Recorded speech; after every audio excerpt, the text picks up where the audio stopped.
আমি শুনেছি আমার বাবার স্কুল লাইফের বন্ধু আতিক চাচার ছেলে সিফাত ভাইয়ের কাছে।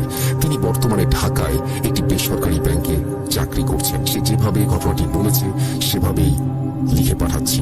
আশা করি ঘটনাটি ভালো লাগবে। যাই হোক, আর কথা না বাড়িয়ে ঘটনায় চলে যাচ্ছি। ঘটনাটি 2008 সালের। আমি তখন একটি বিখ্যাত কলেজের আবাসিক ছাত্র। গোপনীয়তা রক্ষার কারণে কলেজটির নাম বা স্থান কিছুই বলছি না। সে সময় আমি ছিলাম দ্বাদশ শ্রেণীর ছাত্র। আমি এবং আমার কিছু ক্লাসমেট তখন কলেজ হোস্টেল থাকতাম।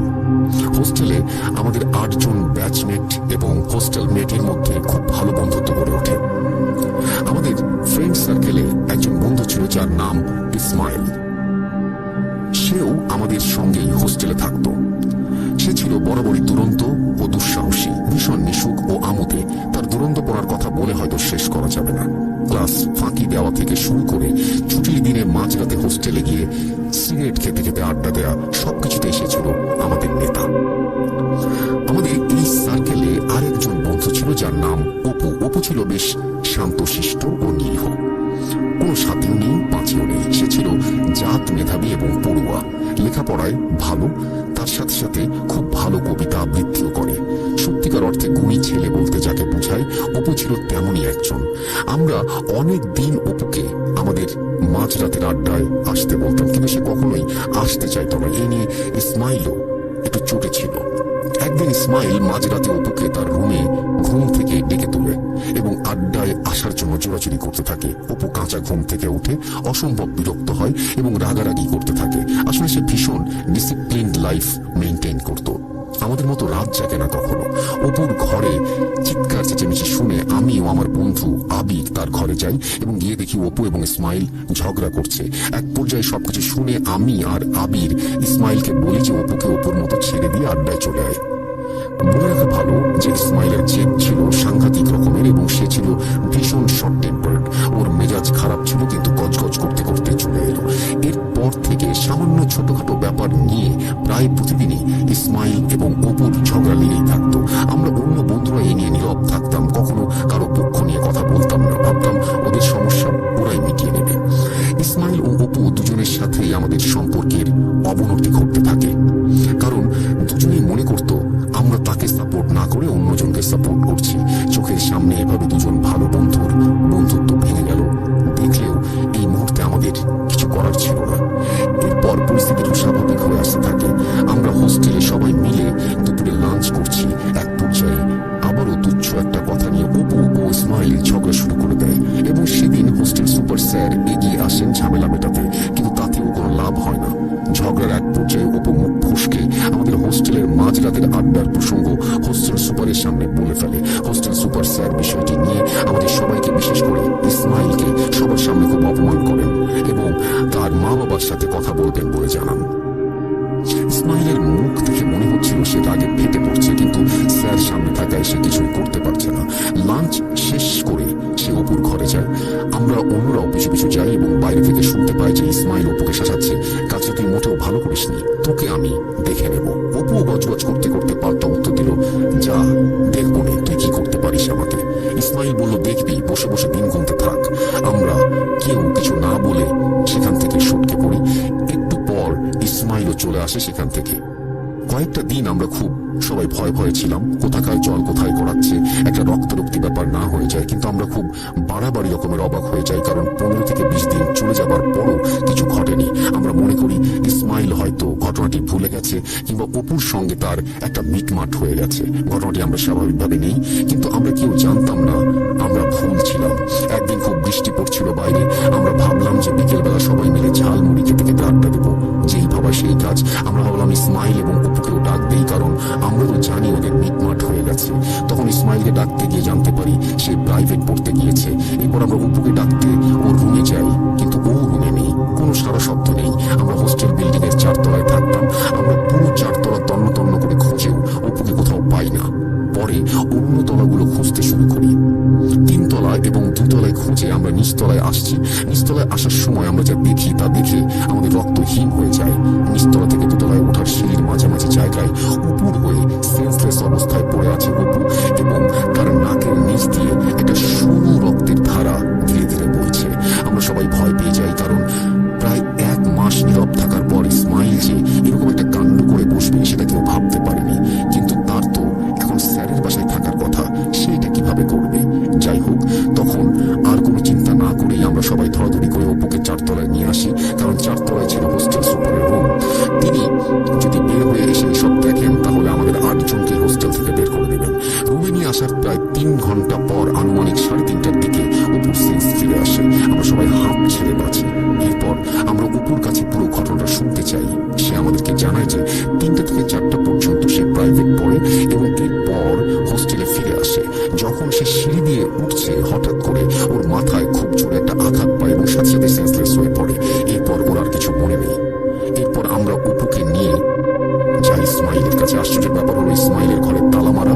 ওর পাশের ঘরে যে থাকতো সে আমাদের অবাক করার মতো একটা কথা জানালো যে ইসমাইল নাকি দুপুরে লাঞ্চ করে বের হয়ে গেছে এবং যাবার সময় নাকি বলে গেছে যে ওর আজকে আসতে অনেক রাত হবে। বিষয়টি আমাদের কাছে খুব সন্দেহজনক মনে হতে লাগলো। আরো 2-2.5 ঘন্টা পর ইসমাইল যখন হোস্টেলে ফিরে আসে তখন আমরা সবাই মিলে ওকে চেপে ধরি। অপুর সেন্সলেস হওয়ার খবর শুনে ওর কোনো ভাবান্তর হলো না, বরং সে ঘটনাটি স্বাভাবিক ঘটনাই মনে করলো। আমাদের কাছে কেন যেন ওর আচরণ খুব অস্বাভাবিক লাগছিল। আরো বিষয়টি আজব লাগতে থাকে কারণ ইসমাইল আমাদের সবার থেকে একটু দূরত্ব বজায় রেখে চলতে শুরু করে। আমাদের ছুটির দিনের রাতের আড্ডাও গোপনে চলতে থাকে, কিন্তু ইসমাইল তাতে আর আসে না। ওর চাল চলন একদম পাল্টে যায়। আর কেউই ভালোভাবে দেখতে পারছিলাম না ব্যাপারটি।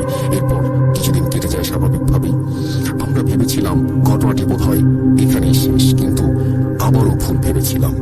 একদিন সকালে ঘুম থেকে ওঠার পর খেয়াল করি যে অপুর গায়ে খুব জ্বর এবং শরীরে ব্যথা। জ্বরের ঘোরে সে মাথা তুলতে পারছে না। আমরা বিষয়টি হোস্টেল সুপারের কাছে জানাই। তিনি তার পরিচিত এক ডাক্তার নিয়ে আসেন। তিনি অপুকে ওষুধপত্র লিখে দেন। প্রায় 1 সপ্তাহ কেটে যায়, কিন্তু অপুর অসুখ আর কমে না। এরপর একদিন আনুমানিক রাত 1টার দিকে হঠাৎ আমাদের রুমে ঠক ঠক শব্দ। আমরা সাথে সাথে ঘুম ভেঙে উঠি। এখানে বলে রাখি, হোস্টেলে প্রত্যেক ছাত্রের জন্য ছিল একটা আলাদা ছোট ঘর। তবে কয়েকটি ঘর বেশ বড় হওয়ার কারণে সেই ঘরগুলো দুজন ভাগাভাগি করে থাকতে হয়। আমিও সেরকম একটি রুমে থাকতাম আমার বন্ধু আবিরের সাথে। আমরা শব্দ শুনে সে সময় বেশ চমকে উঠি। এত রাতে তো কারো আসার কথা না, তবুও মনে সাহস সঞ্চয় করে আমরা দুজনে একসাথে গিয়ে দরজা খুলি এবং ভীষণ চমকে উঠি। গায়ে ভীষণ জ্বর এবং ব্যথা নিয়ে অপু এসে ঘরে ঢুকলো। আমাদের কিছু বলার সুযোগ না দিয়ে সে টলতে টলতে আমাদের বিছানায় এগোতে থাকলো, কিন্তু বিছানা পর্যন্ত যাওয়ার আগেই সেন্সলেস হয়ে মেঝেতে পড়ে যায়। আনুমানিক 3:30টার দিকে তার জ্ঞান ফিরে আসে। তার তখন শোচনীয় অবস্থা, তাই অপুকে আমরা আর কিছু জিজ্ঞেস করি না। বাকি রাতটা সে আমাদের সাথেই কাটিয়ে দেয়। পরদিন দুপুরে লাঞ্চ করে আমি আর আবির যখন অপুর ঘরে খাবার দিতে গেছি তখন অপু আমাদেরকে ডেকে জিজ্ঞেস করলো, তোরা কি কেউ আজ রাতে একজন আমার সাথে ঘুমাতে পারবি? আমরা বেশ অবাক হই, কিন্তু ওর অসুস্থতার কথা ভেবে রাজি হয়ে যাই। সেদিন রাত্রে আমি যাই ওর সাথে ঘুমাতে। কে জানতো সেটি আমার জীবনে একটি ভয়ঙ্কর রাত হতে চলেছে। সেদিন রাতে আমরা একটু তাড়াতাড়ি শুয়ে পড়ি এবং ঘুমিয়ে যাই। হঠাৎ করে মাঝ রাতে ঘরের ভেতর একটা খুব খুব শব্দের কারণে ঘুম ভেঙে যায়। ঘরে আমি আর অপু ছাড়া কেউ নেই এবং আমরা দুজনেই ঘুমিয়ে আছি। তাহলে এত শব্দ আসছে কোত্থেকে? এবারে আমার মনে ভয় বাসা বাঁধল। সাহস করে চোখ মেললাম। তারপর যা দেখলাম তা দেখে আমি আমার নিজের চোখকেও বিশ্বাস করতে পারছিলাম না। একটি ঘন কুচকুচে কালো অবয়ব সারা ঘরময় ঘুরে বেড়াচ্ছে। আবছা অন্ধকারেও স্পষ্ট বোঝা যাচ্ছে অবয়বটি ঘরের মেঝে থেকে সিলিং পর্যন্ত লম্বা। এটি দ্রুত ঘুরছে, এত দ্রুত ঘুরছে যে এভাবে কোনো সুস্থ স্বাভাবিক মানুষের পক্ষে ঘোরা অসম্ভব। নিঃশব্দে একবার আর চোখের উপর দিকে তাকিয়ে সেও ভয়ের দৃষ্টিতে আবার আমার দিকে তাকিয়ে আছে। হঠাৎ করে অপুর কি জানি হলো, যতটা সম্ভব গলা উঁচু করে বলে বসলো, কে কে আপনি? সাথে সাথে ছায়ামূর্তিটি ঘুরে আমাদের দিকে তাকালো। তাকে দেখে আমাদের দুজনেই শির দ্বারা দিয়ে ভয়ের এক শীতল স্রোত বয়ে গেল। তার চোখ গলিত লোহার মতো টকটকে লাল, যেন আগুন বেরিয়ে আসবে। চোখ দিয়ে এতটাই ক্ষুব্ধ আর ভয়ঙ্কর দৃষ্টি। খুব ধীরে ধীরে সে আমাদের দিকে এগিয়ে আসতে থাকে। মনে মনে আল্লাহকে ডাকতে থাকি এবং লাফ দিয়ে উঠে সবার আগে লাইট জ্বালিয়ে দেই। 1 নিমিষের মধ্যেই অবয়ব অদৃশ্য হয়ে যায়। পুরো ঘর জুড়ে থমথমে নীরবতা আর মৃদু শীতলতা। কিছুক্ষণ দুজনেই নির্বাক থাকি। এক পর্যায়ে নীরবতা ভেঙে আমি অপুকে বললাম, এই ঘরে তোকে আর থাকতে হবে না। তুই এখন থেকে প্রতিদিন রাতে আমাদের ঘরেই ঘুমাবি চল। তারপর সাথে সাথে অপুকে ধরাধরি করে নিয়ে আমরা ঘরে চলে আসি। আবিরকে সব ঘটনা খুলে বলি।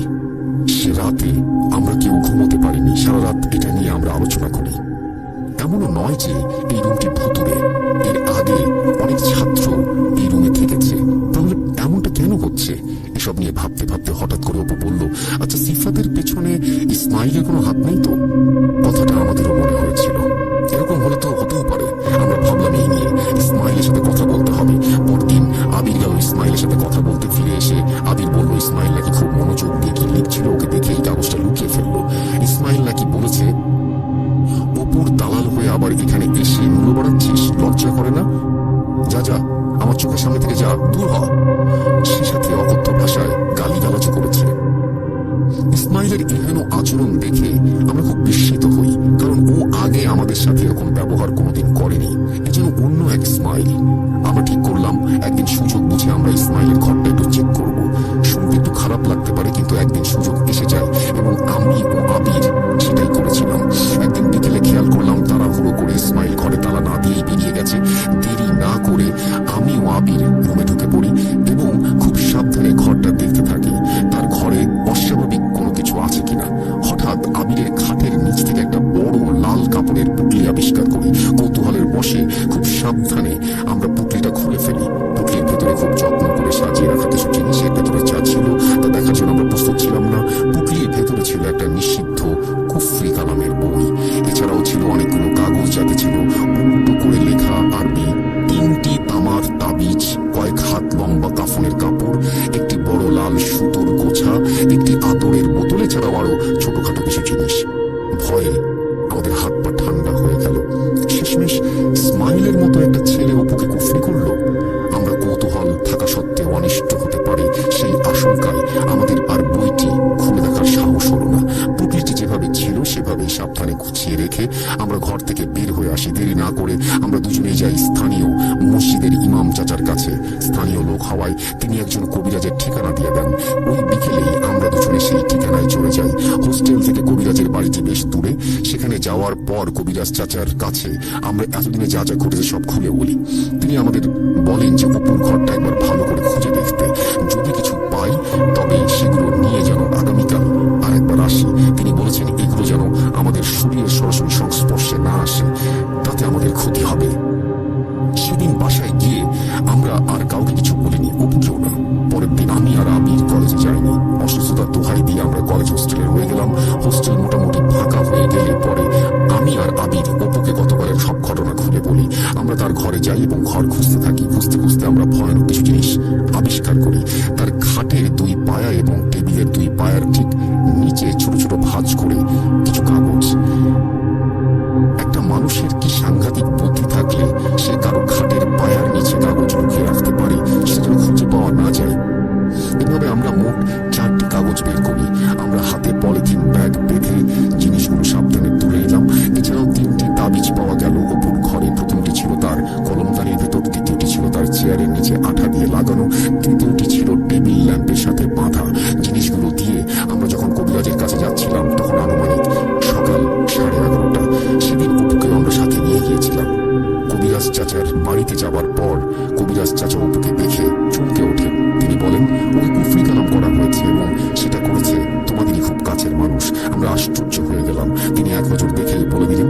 তিনি আমাদের নিয়ে আসা জিনিসগুলো দেখেন এবং অপুকে নিয়ে আলাদা একটি ঘরে যান। অপুর সাথে কিছুক্ষণ কথাবার্তা বলেন। এরপর তিনি আমাদেরকে ডেকে নিয়ে যান এবং আসলে কি কি ঘটেছে তা সব বিস্তারিতভাবে আমাদের 3 জনকে বললেন। গতকাল আমরা ওনার সাথে কথা বলার পর উনি ওনার পোষ্য একটি জিনকে আদেশ করেন এ ব্যাপারে বিস্তারিত জানতে। উনি বললেন, আমার জিন আমাকে জানিয়েছে যে ইসমাইল অপুকে খুব খারাপভাবে কুফরি কালাম করেছে। এটি আরো ভয়ানক হয়েছে কারণ সে নিজে নিজেই বই পড়ে কুফরি কালাম করে অপুর ওপর একটা খারাপ জিন চালান করে দিয়েছে। এজন্য সে একটি কাগজে নিজের শরীর থেকে রক্ত বের করে তা দিয়ে কুফরি কালামের নকশা করেছে, উল্টো করে আরবি লিখেছে এবং তার নিচে লিখে দেয় অপু কষ্ট পেতে পেতে মারা যাক। এইটা লিখে সে কাগজটি এবং কুফরি কালামের জন্য নকশা করা তাবিজ একসাথে এক টুকরো কাফনের কাপড়ে বেঁধে সেটি নিয়ে কোনো কবরস্থানের পাশাপাশি 2টি কবর অর্থাৎ জোড়া কবরের মধ্যে পুঁতে দিয়ে আসে। যেদিন সে এই কাজটি করে তার পর দিন থেকে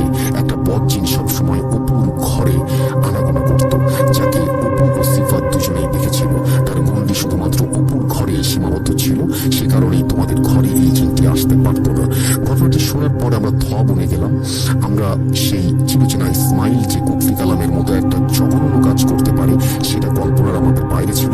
কবিরা চাচা বলতে থাকলেন, 1 মাস ব্যাপী সে বিভিন্ন সময় লুকিয়ে লুকিয়ে অপুর ঘরে গিয়ে বিভিন্ন জায়গায় নকশা করা তাবিজ এবং কাগজ রেখে আসে, আর কালো জাদু চূড়ান্ত করে জিন চালান করার জন্য 1 মাস পর কবরস্থানের কাজটি করে এবং সেদিনই অপুর ওপর কালো জাদু কার্যকর হয় এবং সে সিঁড়িতে অজ্ঞান হয়ে পড়ে যায়। এরপর এই জিন তাকে ক্রমশ অসুস্থতার দিকে নিয়ে যায়। ও খুব ভাগ্যবান যে তোমরা পাশে ছিলে এবং আজকে ওকে এখানে নিয়ে এসেছো, আর কয়েকদিন দেরি করলেই ও মারা যেত। এরপর অপুকে একটি তাবিজ দিয়ে বললেন সব সময় এটা শরীরে ধারণ করে রাখবে। তিনি বলেন যে প্রতিদিন মাগরিবের নামাজের আজানের পরে ফজরের আজান পর্যন্ত যেন অপু ওই ঘরে আর না ঢোকে এবং একটি দোয়া শিখিয়ে দেন যেটা পড়তে হবে প্রতিদিন ঘুমানোর আগে। আমাকেও আবিরকেও আরেকটি দোয়া শিখিয়ে দেন, কারণ হিসেবে উনি বলেন যেহেতু আমরা ওকে সাহায্য করছি এবং এখানে নিয়ে এসেছি তাই আমাদেরও বিপদ হতে পারে। এছাড়াও তিনি 5 ওয়াক্ত নামাজ পড়ার পরামর্শ দেন।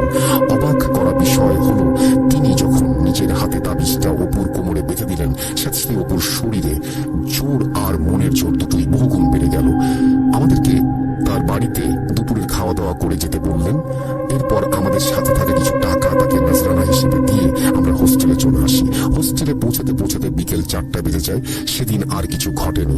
এরপর দ্রুতই ঘটনার মোড় ঘুরে যায়।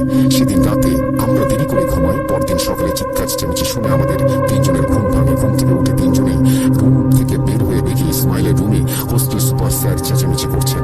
সেখানে গিয়ে অন্যদের সাথে কথা বলে যা জানা গেল যে সকালবেলা পরিচ্ছন্নতা কর্মী ঘর মুছতে এসে ইসমাইলের ঘরে কুফরি কালামের সেই বইটি আবিষ্কার করে এবং সে সাথে সাথে হোস্টেল সুপারকে ঘটনাটি জানায়। আমাদের মনে মনে ধারণা হয় ইসমাইল নিশ্চয়ই ঘুমের ঘোরে বইটিকে লুকিয়ে রাখতে ভুলে গেছে। এরপর একে একে সবকিছু বের করা হয় ইসমাইলের ঘর থেকে। এরপর স্যার অপুকে ডেকে নিয়ে তার সাথে কথা বললেন। অপু শুরু থেকে শেষ পর্যন্ত সব ঘটনা খুলে বলে। এরপর ঘটনা দ্রুতই ঘটতে থাকে। 3 দিনের মধ্যে ইসমাইলকে কলেজ থেকে বহিষ্কৃত করা হয়। দিন তিনেকের পরে কাউকে না জানিয়ে ইসমাইল হঠাৎ কোথায় চলে গেল আমরা তা কেউ জানি না। স্যার আমাদের কাছ থেকে কবিরাজ চাচার ঠিকানা নিয়ে তাকে আমন্ত্রণ জানান। তিনি এসে পুরো হোস্টেলটি বন্ধ করে দেন, সেই সাথে কুফরি কালামের সকল আলামত পুড়িয়ে ফেলেন। ঘটনাটি এখানে অসমাপ্ত রয়ে গেল, কারণ ইসমাইলের সাথে আমরা যোগাযোগের চেষ্টা করেও তাকে আর পাইনি। সেও আমাদের সাথে যোগাযোগ করেনি। তবে আমার, আবিরের আর অপুর বন্ধুত্বটা আগের মতোই আছে। মজার ব্যাপার হলো এই 3 জনই ঢাকায় আছি এবং আমরা 3 জনেই 3টি ভিন্ন ভিন্ন ব্যাংকে চাকরি করি।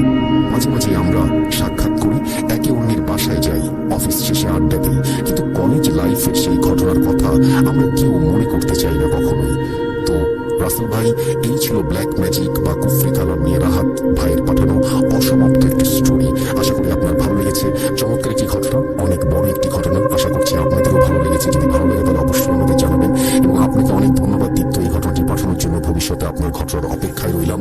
চলে যাচ্ছি আমাদের পরবর্তী ঘটনায়। রাসেল ভাই কেমন আছেন? আশা করছি ভালো আছেন এবং আপনি সবসময় ভালোর সাথেই থাকেন। আমি ডাক্তার জানি আপনারা অনেকেই মেডিকেলের বিভিন্ন বিষয়ে বিভিন্ন ভৌতিক ঘটনা শুনতে অনেক আগ্রহী, আর তাই আজ আমি আমার নিজের সাথে ঘটে যাওয়া একটি ভৌতিক ঘটনা শেয়ার করছি। সালটা ছিল 2004 সাল। সবেমাত্র মেডিকেলে 2য় বর্ষ পদার্পণ করেছি। সঙ্গত কারণে মেডিকেল কলেজের নামটি বলছি না।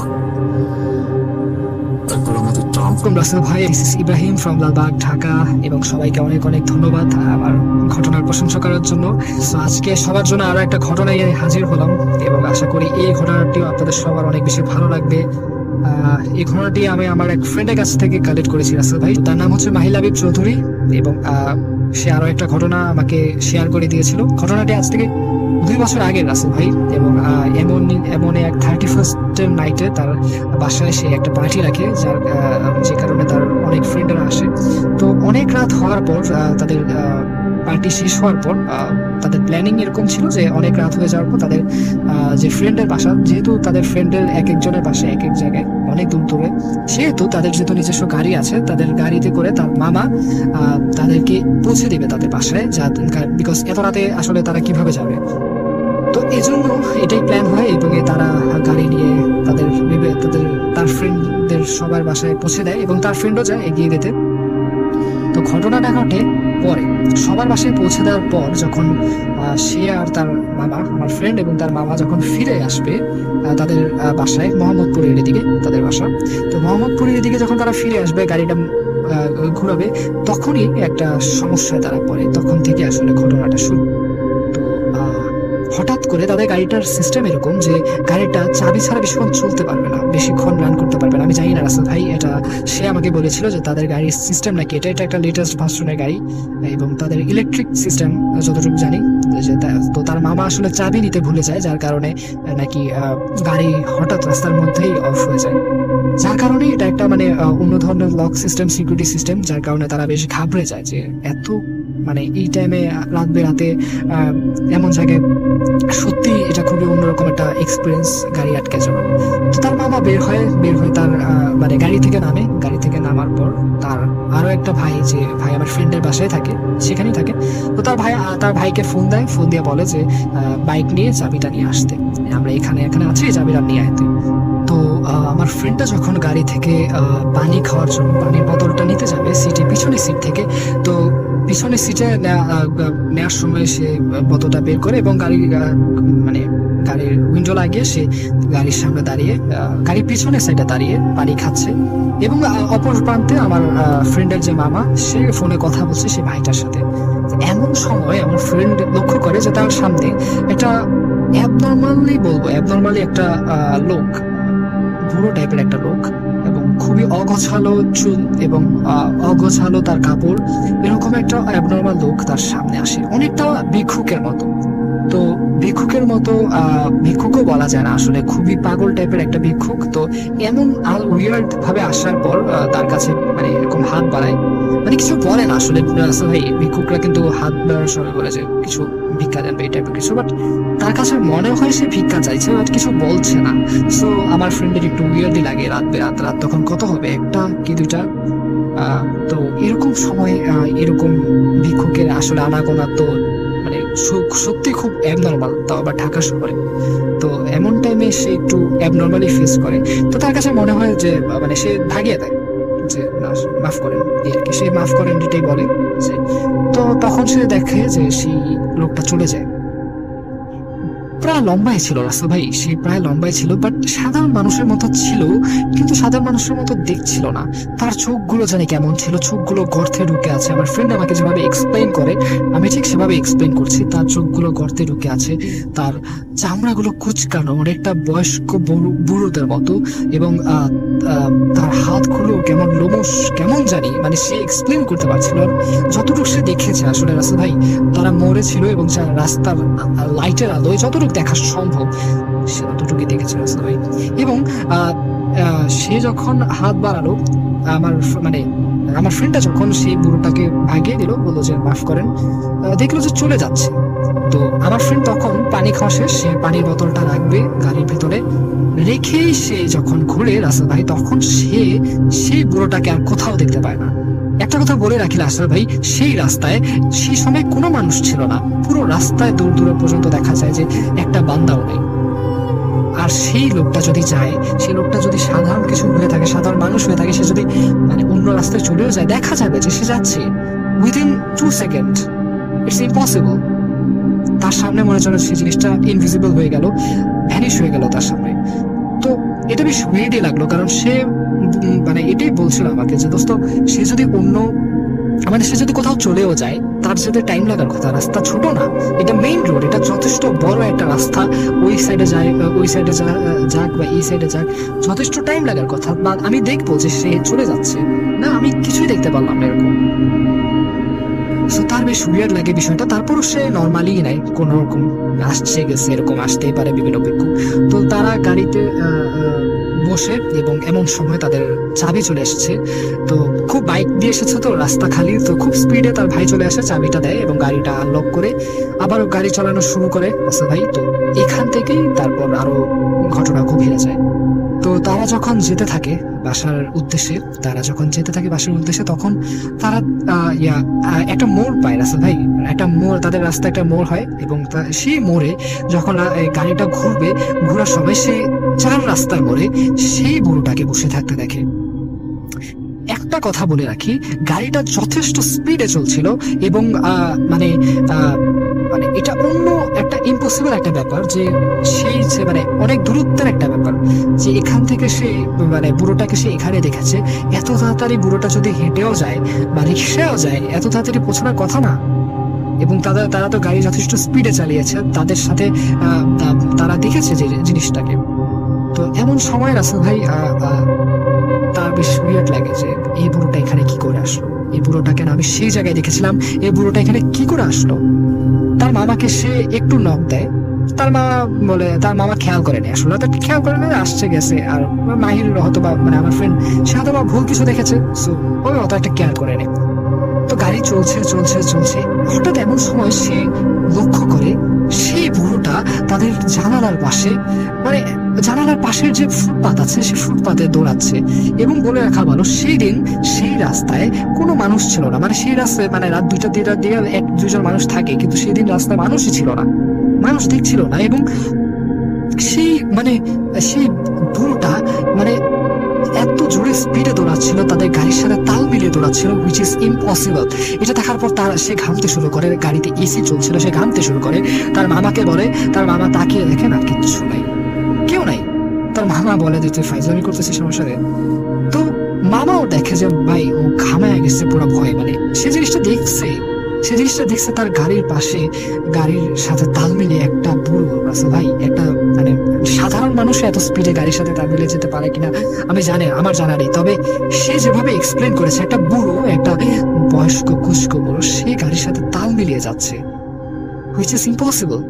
এবং তার দিকে তাকিয়ে আছে গাড়ির, মানে সেই বুড়োটা তার দিকে, তার মানে সে বুঝতে পারছে না যে আসলে তার দিকে তাকিয়ে আছে কিনা, কিন্তু সেই বুড়োটার মুখটা তার চেহারার দিকে তাকিয়ে আছে, তার কাছে মনে হচ্ছে যে সেই চোখ দুটো তার দিকে তাকিয়ে আছে এবং ভয়ানক দৃষ্টিতে তাকিয়ে আছে এবং যথেষ্ট দৌড়াচ্ছে, মানে দৌড়ানোও বলবো না রাসেল ভাই, এটা একটা ভেসে যাওয়ার মতো অবস্থা। হঠাৎ করে যখন দেখে না, তখন আমার ফ্রেন্ডটা খুবই উইয়ার্ড ফিলিং হয় তার মধ্যে, এবং সে বুঝতে পারে যে এটা স্বাভাবিক কিছু না, এটা সত্যি অন্যরকম একটা কিছু তার সাথে ঘটছে। সে বেশ ভয় পায়। তো এমন সময় সে যখন মানে এটা হচ্ছে থার্ড টাইম যখন সে সেই বুড়োটাকে দেখে।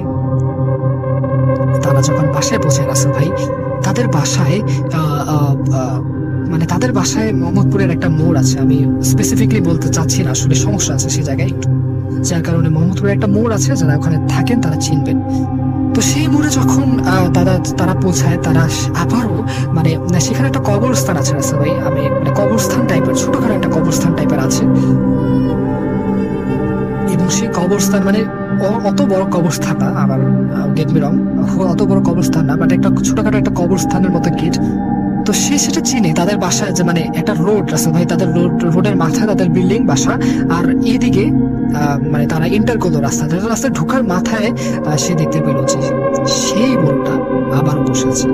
রাসেল ভাই এটা সে আমাকে এক্সপ্লেন করছে যে এটা সম্ভব না, এটা স্বাভাবিক না, একটা গাড়ি আমরা কত স্পিডে চলে গেলাম, কত দূরের পথ, সে এত জলদি আসবে কিভাবে, মানে এটা তো ইম্পসিবল, সে তো গাড়িতেও আসে নাই। সে 3টা জায়গায় দেখলো ভাই, এই 3টা জায়গায় দেখার পর সে খুবই ভয় পেয়ে যায় এবং একই ফেস, সেই বুড়োটা তার দিকেই তাকিয়ে আছে, এক দৃষ্টিতে তাকিয়ে আছে, ভয়ানক দৃষ্টিতে তাকিয়ে আছে তার দিকে। এবার তার সত্যি অনেক ভয় পায় এবং তার মামাকে দেখায়, তার মামা দেখে, হ্যাঁ এবার তার মামা দেখে যে সেই বুড়োটা বসে আছে। তো তার মামা বলে যে এই বুড়োটাকে তো আমরা সেই রাস্তায় দেখেছিলাম, সেই প্রথম যখন আমি আমার ভাইয়ের সাথে কথা বলছিলাম, আমার ভাইকে বলছিলাম চাবি আনতে বাইকে করে, তখন যখন আমি কথা বলছিলাম তখন তার মামাও দেখে যে মাহিরের সামনে সেই বুড়োটা দাঁড়িয়ে আছে এবং মানে ওই যে হাত বাড়ায় যে সময় আমার ফ্রেন্ড সেই বুড়োটাকে ফার্স্ট টাইম দেখে। তো তখন তার মামাও দেখে, তার মামা বলে যে এটা তো আমরা সেই জায়গায় দেখছিলাম, সে এত জলদি কিভাবে এখানে আসে, এত জলদি কেমনে? একটা সুস্থ স্বাভাবিক প্রাপ্তবয়স্ক মানুষও আসা, হুইচ ইজ ইম্পসিবল। এত দূর আমি বলছি না জায়গার নাম, কিন্তু যথেষ্ট দূরে ছিল, যথেষ্ট দূর থেকে তারা এসেছে এবং তাদের গাড়িও যথেষ্ট super fast. How is it possible? এবার তার মামা যথেষ্ট মানে বুঝে যে এটা স্বাভাবিক কিছু না। তারপরে তার মামা তার যে মাহির ভয় পাবে তাই মাহিরকে সান্ত্বনা দেয় যে কিছু না, বাদ দে, ইগনোর কর, তাকিস না। তো তারা বাসায় পৌঁছে যায়। তারা যখন গাড়িটা গ্যারেজের সামনে, তাদের বাসার সামনে পার্ক করে। পার্ক করার সময় মাহির যখন গাড়ি থেকে নামে তার কাছে খুবই কিউরিয়াসিটি হতে থাকে এই যে লোকটাকে কি একবার দেখবো, লোকটা কি আসলে এমন কেন, এত অ্যাবনর্মাল কেন, এবং এটা তো ইম্পসিবল একটা ব্যাপার, তাকে আবার সেই জায়গায় দেখলাম, সে এখানে কিভাবে আসলো। তো আমার ফ্রেন্ড খুবই কিউরিয়াসিটি হলো, তো সে একাই গেল, সে একাই হাঁটছে সেই রাস্তার মাথায় সেই বুড়োর উদ্দেশ্যে। সেই বুড়োটা কিন্তু এক নাগারে তার দিকে তাকিয়ে আছে, সেই বুড়োটা বসে আছে সেই কবরস্থানের গেটের সামনে। আমার ফ্রেন্ড যাচ্ছে, আমার ফ্রেন্ডকে দেখা দেখি তার মামা পিছন থেকে বেশ কয়েকবার ডাকে যে কি যদি কয়ে যায়। তারপরে আমার মামা মানে আমার ফ্রেন্ডের মামা দেখে যে আমার ফ্রেন্ডটা যাচ্ছে সেখানে, তো আমার ফ্রেন্ডের মামাও তার পিছু নেয়, তার পিছনে পিছনে যায় যে আচ্ছা আমিও দেখি লোকটা তো মানে একটু অ্যাবনর্মাল না, লোকটা কি আসলে মানুষ, লোকটা এভাবে এত তাড়াতাড়ি কিভাবে আসলো। তো আমার ফ্রেন্ড জাহির এবং রাসেল ভাই, এখানেই ঘটে সবচেয়ে ভয়ানক ঘটনা। আমার ফ্রেন্ড আমার মামা দুজনই যখন সেই লোকটার খুব কাছাকাছি যায় আর কিছুক্ষণ হলে সেই লোকটাকে ধরতে পারবে, তখনই সেই লোকটা তাদের সামনে ভ্যানিশ হয়ে যায়। রাসেল ভাই হাওয়ায় মিলিয়ে যায়।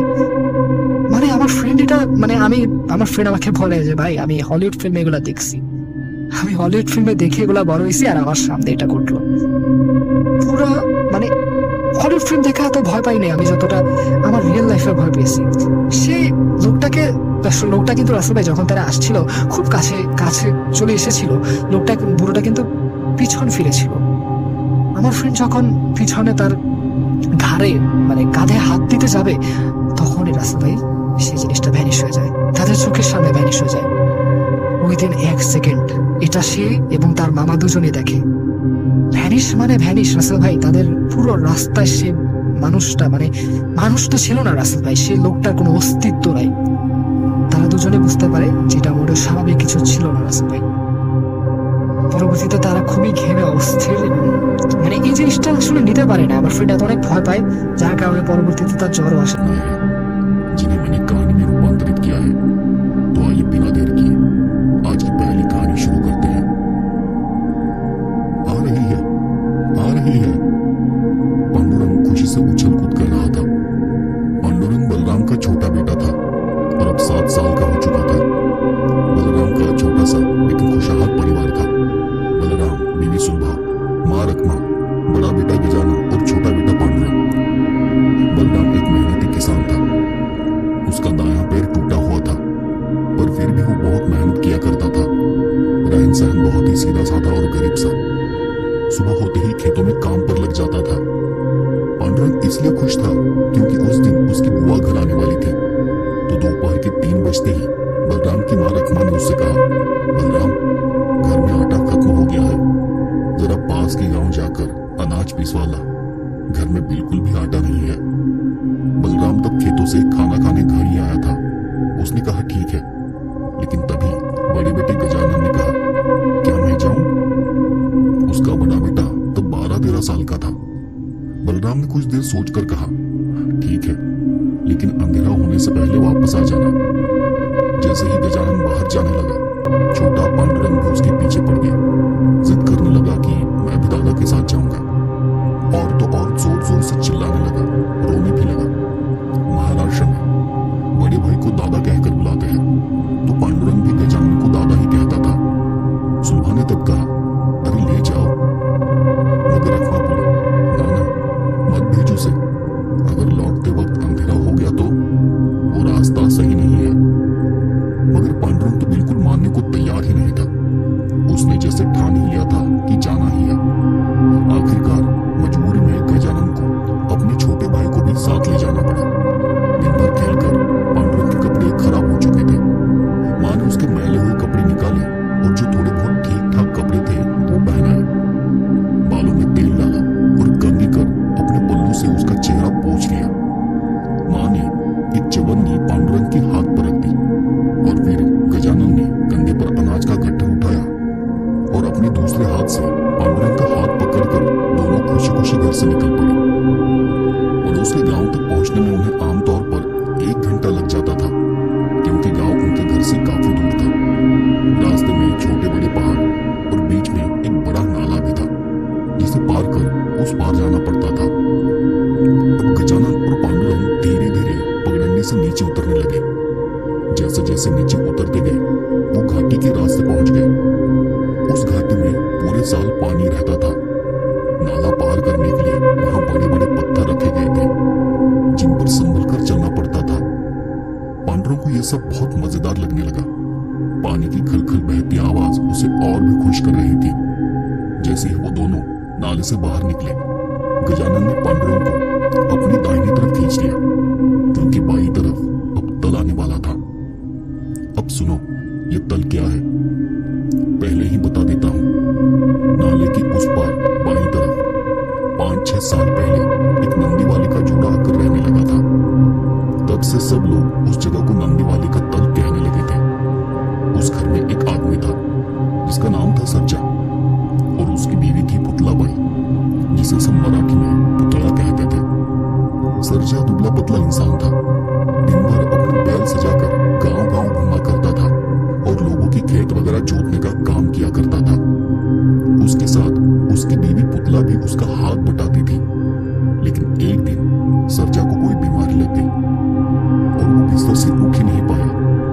अब पुतला अकेले ही बैल के साथ सारा काम करने लगी। औरत होते हुए भी वो बिल्कुल मर्दों की तरह चलती थी। भारी भरकम शरीर, ऊंचा कद और आवाज में एक अजीब सा रौब था। वो कभी किसी मर्द से तंबाकू मांगने में भी नहीं हिचकती थी। रंग उसका काफी सांवला था और अपने पूरे बदन पर चांदी के जेवर पहना करती थी। फिर एक दिन अचानक सरजा चल बसा, लेकिन पुतला बिल्कुल नहीं टूटी। सब कुछ खुद ही संभालने लगी। मगर दुनिया औरतों को कहां छोड़ती है। अकेली औरतों को गांव में लोग कैसे नजर से देखते हैं ये कहने की जरूरत नहीं। पुतला के साथ भी ऐसा ही हुआ।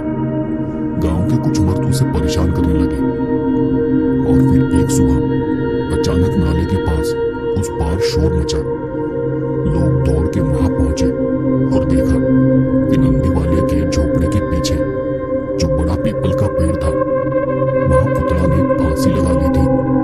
उसके बाद तरह तरह की बातें होने लगी। कोई कहता उसने थक हार कर जान दे दी थी, तो कोई बोलता कि उसका किसी मर्द के साथ चक्कर था और इसलिए उसे मार दिया गया है। सच क्या झूठ क्या, ये तो सिर्फ वो और ऊपर वाला ही जानता है। मगर पुतला की जान चली गई। तब से वो जगह भूतिया मानी जाने लगी। बहुत से लोगों का कहना था कि उन्हें आज भी वहां पुतला दिखाई देती है। उस पीपल के पेड़ के पास मंडराती है। कभी कभी वो वहां से गुजरते हुए लोगों को आवाज भी देती है, तो कभी पीछे से उसके चलने की, उसकी पायल की आवाज सुनाई देती है। पांडुरंग नहीं, लेकिन गजानन ये सब जानता था और ये सब बातें अब गजानन के दिमाग में घूम रही थी। जाते वक्त उसकी दादी ने भी समझाया था कि छोटे पांडुरंग को उस रास्ते से मत ले जाना। इसलिए गजानन ने पांडुरंग को अपनी दाहिने हाथ की तरफ खींच लिया और धीरे धीरे वो आगे बढ़ने लगा। जब तक वो गांव पहुंचे शाम के 5 बज चुके थे। गजानन जब चक्की पहुंचा तभी अचानक गांव की बिजली चली गई। अब गजानन के पास रुकने के और बिजली आने तक इंतजार करने के अलावा कोई चारा नहीं था। देखते ही देखते 1 से 1.5 घंटा गुजर गया और करीब 5:30 बजे बिजली वापस आई। लेकिन बिजली आने के बाद जिन लोगों के नंबर पहले थे उनका अनाज मिल मालिक ने पहले लिया। फिर करीब 6 बजे के बाद गजानन ने लाया अनाज चक्की में डाला गया। 15 से 20 मिनट और गुजर गए और आखिरकार गजानन को अनाज पीस कर मिल गया। अब उस वक्त सर्दी के दिन चल रहे थे और जैसे कि आप जानते हो सर्दियों में दिन छोटे होते हैं और रातें लंबी, और इसी वजह से जल्दी से अंधेरा होने लगा था। 6:30 बजे जब गजानन घर के लिए चला तब तक अंधेरा किसी स्याही सा आसमान में फैल चुका था। तो गजानन ने उस मील वाले से कुछ मदद मांगी। मील वाले के पास एक लालटेन था, तो उसने गजानन को अपने साथ वो लालटेन ले जाने के लिए कहा। गजानन भी कल सुबह लालटेन लौटाने का वादा कर वो पिसा हुआ अनाज अपने कंधे पर लेकर घर की तरफ निकल पड़ा।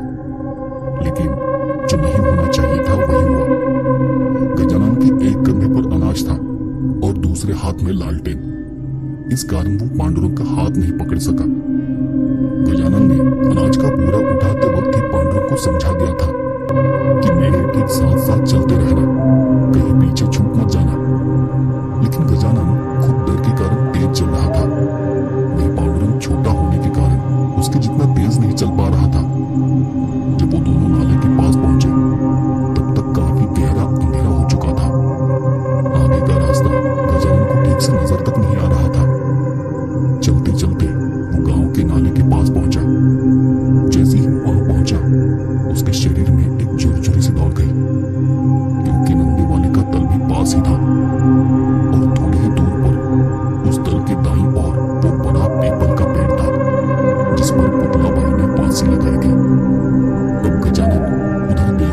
बचते हुए जल्दी जल्दी वो रास्ता काटने की कोशिश करने लगा।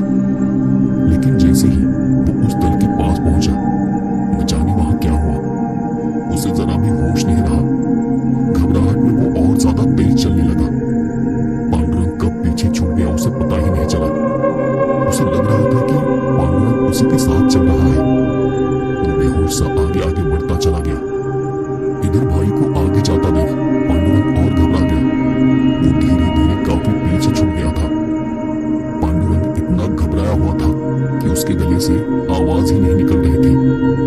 उसे इस बात का डर लग रहा था कि कहीं उसने आवाज दी और किसी चीज ने उसे देख लिया तो। और तभी एक जगह उसे कुछ हलचल सुनाई दी और पांडुरंग वहीं का वहीं खड़ा हो गया। दबी और डरी हुई आवाज में वो गजानन को पुकारने लगा। दादा, दादा, दादा, दादा, दादा।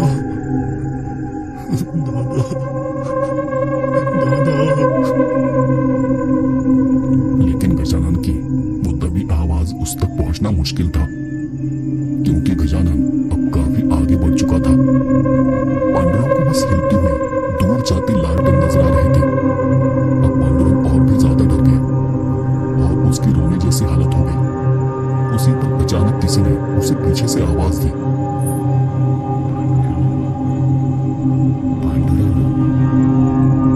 पांडुरंग चौंक कर पीछे मुड़ा और अपने आसपास देखने लगा, लेकिन वहां कोई नहीं था।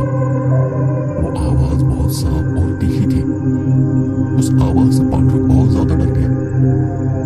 फिर से किसी ने पांडुरंग को उसकी मां की आवाज में पुकारा। बेटा पांडुरंग। पांडुरंग को लगा उसकी मां ने ही उसे बुलाया है। वो जल्दी से पीछे मुड़ा और तब उसने देखा पीछे एक काली आकृति खड़ी है। वो किसी औरत की आकृति थी। एक पल के लिए पांडुरंग को लगा कि वो उसकी मां ही है और डर के मारे वो उसके पास भागा। लेकिन जैसे ही वो उस आकृति के पास पहुंचा, उसे समझ आ गया कि ये उसकी मां नहीं है, कुछ और ही है। वो आकृति बहुत ऊंची थी और जब उसने धीरे धीरे अपना चेहरा ऊपर उठाया तो पांडुरंग उसका चेहरा देखता ही रह गया।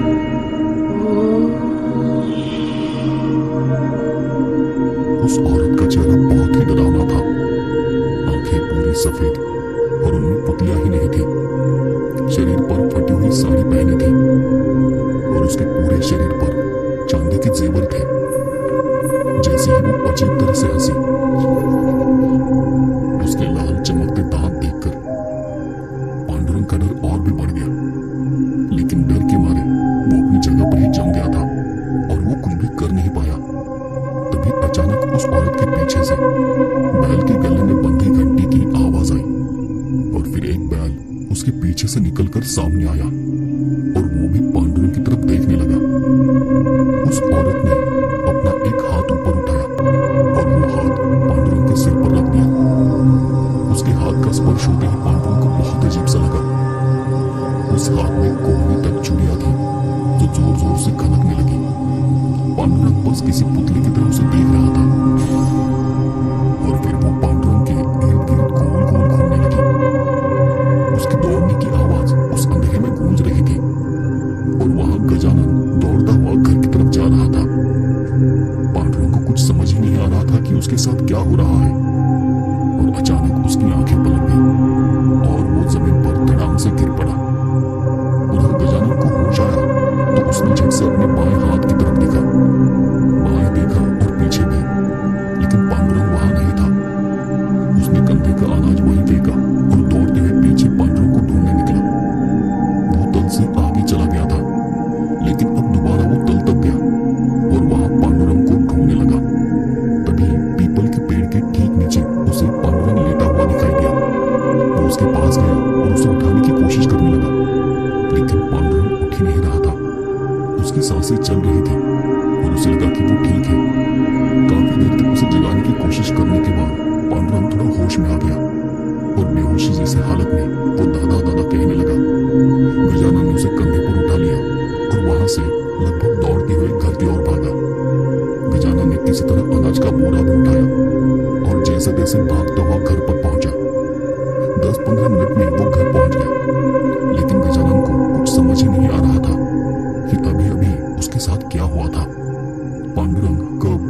कैसे छूट गया, वो पीपल के पेड़ के नीचे क्या कर रहा था, ये सब बहुत अजीब था। लेकिन अगर घर वालों को बताया तो वो बेवजह चिंता करेंगे और उसे भी डांटेंगे। इसलिए गजानन ने घर में किसी से कुछ नहीं कहा, बस उसने देरी का कारण बताया और कहा कि आते आते पांडुरंग की आंख लग गई थी। रात का खाना हुआ और सुबह उसकी माँ पांडुरंग को जगाने बाहर आई। तभी पांडुरंग अचानक चौंककर उठ गया। सुलभा ने घर वालों को बताया कि पांडुरंग को बहुत तेज बुखार है, उसका बदन जल रहा है और पागल जैसे बड़बड़ाई जा रहा है। गजानन जल्दी से उठ कर गया। बलराम और रखमाबाई भी पांडुरंग को देखने बाहर से अंदर आ गए। पांडुरंग का शरीर बुखार से जल रहा था। ठंड होने के बावजूद भी उसका शरीर थरथरा रहा था।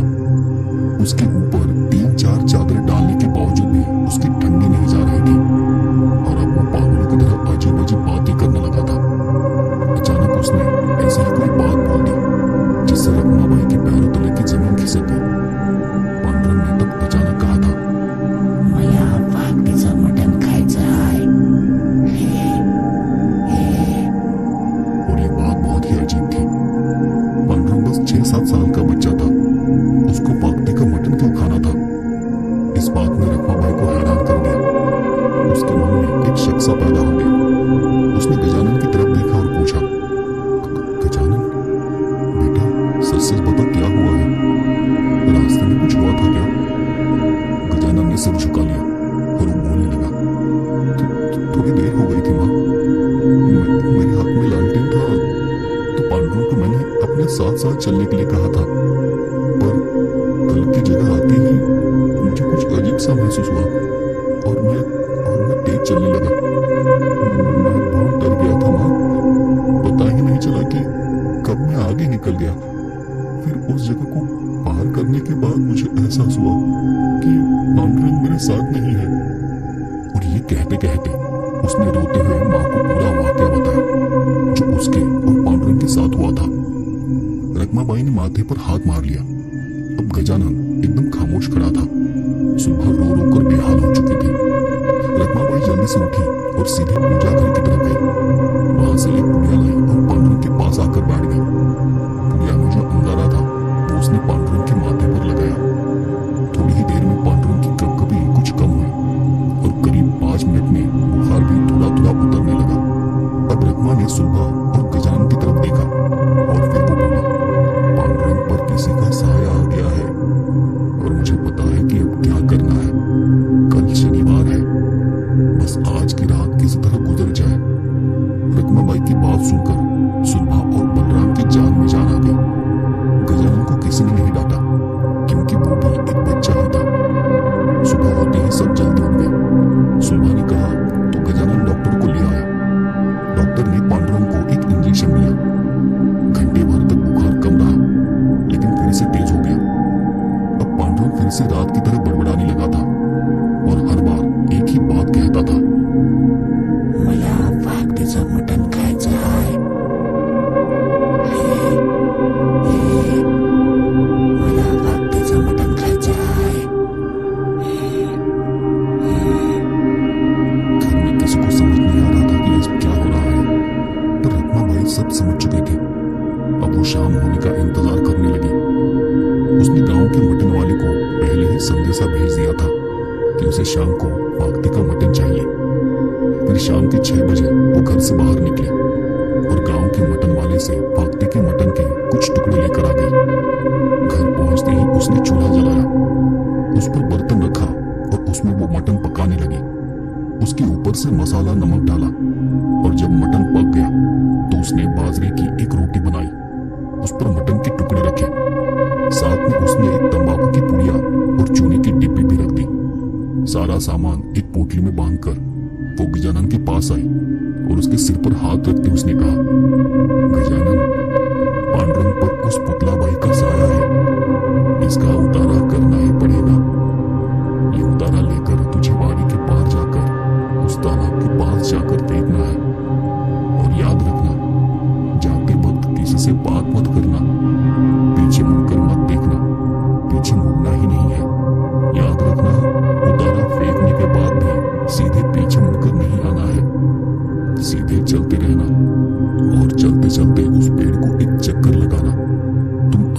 फिर पीछे घूम जाओगे और तुम्हारा मुंह घर की तरफ हो जाएगा और फिर उसी तरह वापस आ जाना।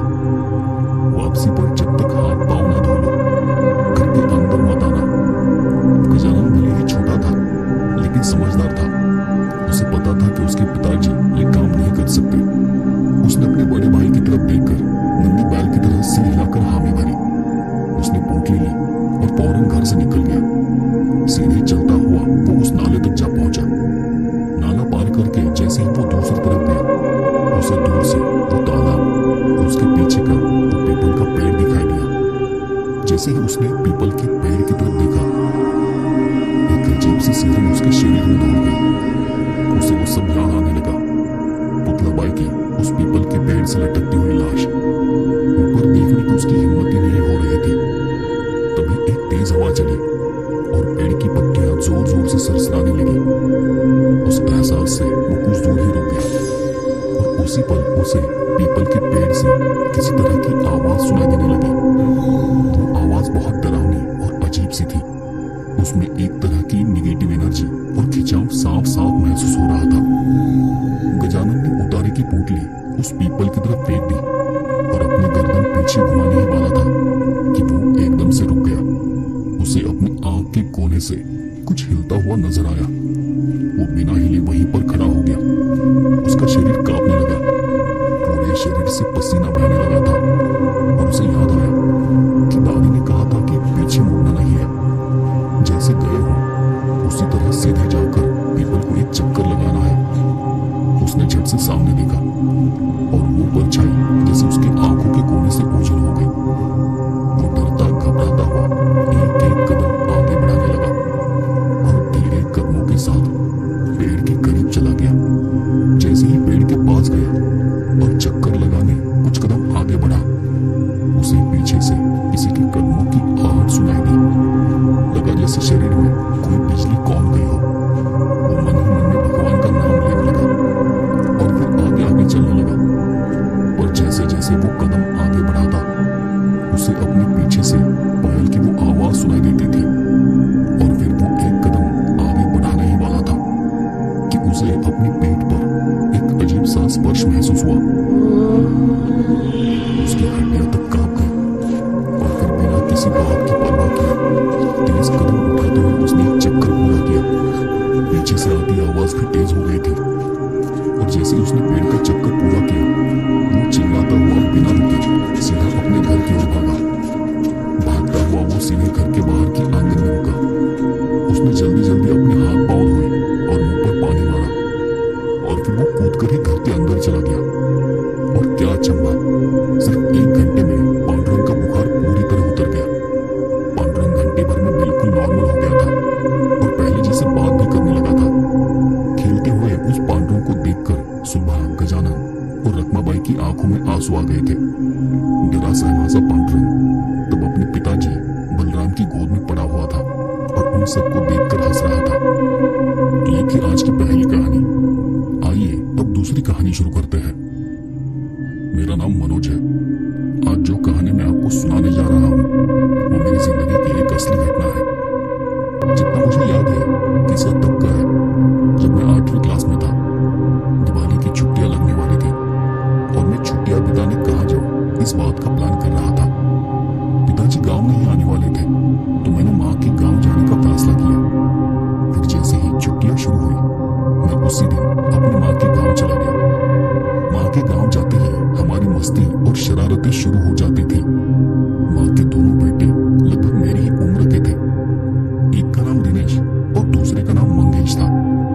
दिनेश मुझसे 1-1.5 साल बड़ा था, मतलब करीब करीब मेरी ही उम्र का समझो, और मंगेश 2 साल छोटा था। हम तीनों बहुत शरारती थे। जब भी मैं गांव जाता तो हमारी दादी हमें अक्सर समझाती थी कि देखो बच्चों, उस पुराने टीले पर बिल्कुल मत जाना और आसपास कहीं भी खेलने जाओ पर एक दूसरे का ख्याल रखना।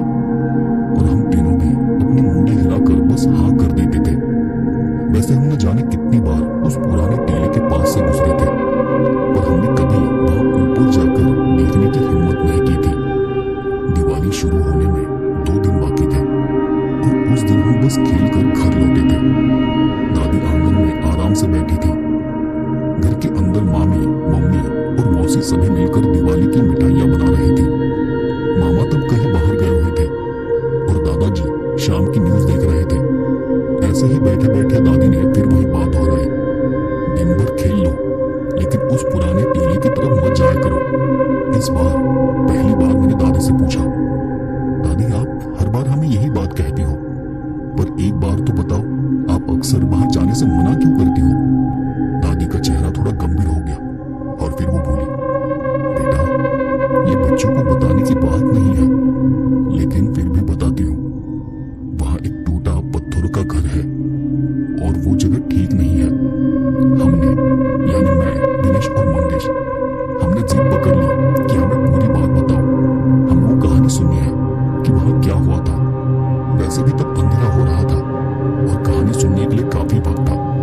तो दादी ने हमें कहानी सुनानी शुरू की। उस घर को बंद हुए 10 से 12 साल हो चुके हैं। तुम्हारे मामा और तुम्हारी मम्मी भी बचपन में वहां खेलने जाया करते थे। वो घर काफी पुराना है, पुरानी मिट्टी, पत्थर और कीचड़ से बना हुआ। उस जमाने का जब सीमेंट कंक्रीट का नाम भी हमने सुना नहीं था। फिर समय के साथ वो घर भी जर्जर हो गया था। तो वहां जो परिवार रहता था वो उस जगह को छोड़कर चला गया। सालों तक वो जगह वीरान ही थी और एक साल बहुत जोर की बारिश हुई और उस बारिश में कोई बाहर रहने चला आया।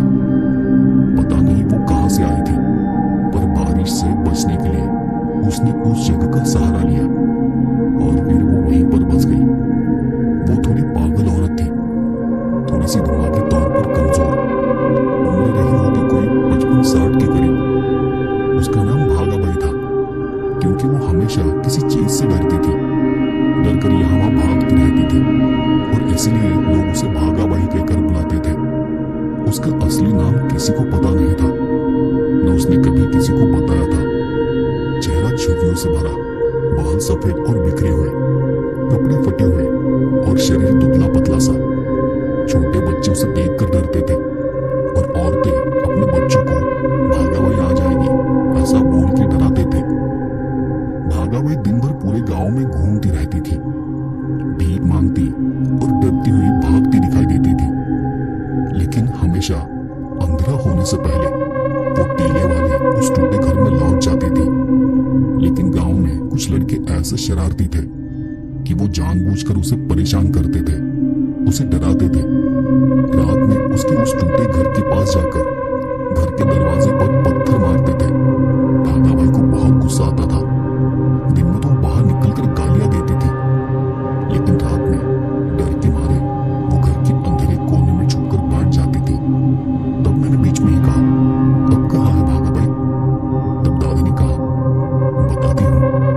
भागाबाई चाहे जैसे दिखती हो, लेकिन वो बहुत काम की औरत थी। लोग उसे कभी कोई काम बोलते तो वो चुपचाप कर देते थे। उसे बस बच्चों से चिढ़ थी, क्योंकि वो उसे डराते थे, घबराते थे। सब ठीक चल रहा था। कुछ साल बीत गए और एक साल फिर से बहुत जबरदस्त तूफान आया। बारिश, तेज हवा, किसी किसी की तो घर की छतें तक उड़ गई थी। सुबह जब तूफान रुका तब गांव के कुछ लोगों को भागाबाई की याद आई और वो उसे ढूंढते हुए टीले वाले घर की तरफ चले गए। देखा तो अंदर की एक दीवार ढह चुकी थी। ऊपर जो आधी अधूरी छत थी वो भी उखड़ गई थी। बाद में पुलिस आई, मलबा हटाया गया तो देखा कि भागाबाई वही मलबे के नीचे मरी पड़ी थी। पूरा गांव दुखी हो गया, चाहे वो जैसी भी हो, लेकिन लोगों ने उसे अपनाया था।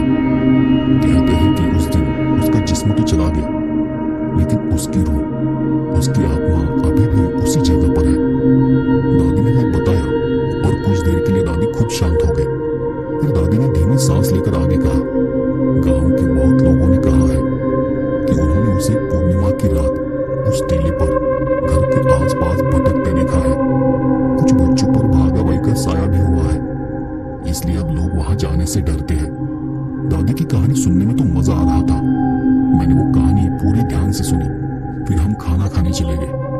लेकिन रात में जब बिस्तर पर लेटा तो वही कहानी दिमाग में घूमने लगी कि भागाबाई कैसी थी, वो कैसे दिखाई देती होगी, उसकी आत्मा वाकई अब भी उस जगह पर दिखाई देती होगी क्या? मेरे दिमाग में उस जगह की और भागाबाई की तस्वीरें बनने लगी थी।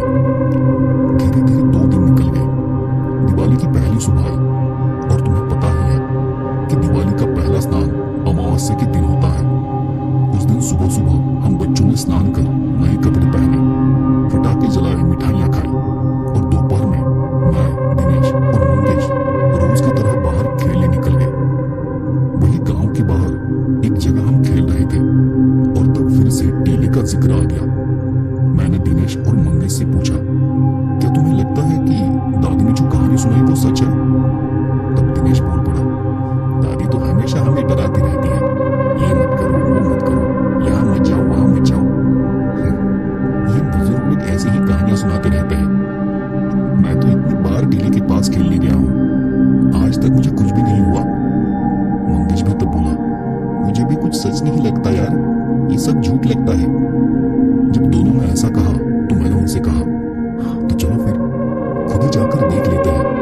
वैसे भी मैंने टीले पर बना वो घर नहीं देखा। मैं उस टीले के पास तो गया हूँ पर कभी उस पुराने घर तक नहीं गया।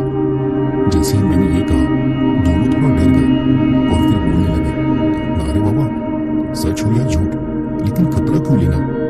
अगर वाकई में वो औरत वहां हुई तो फिर क्या करेंगे?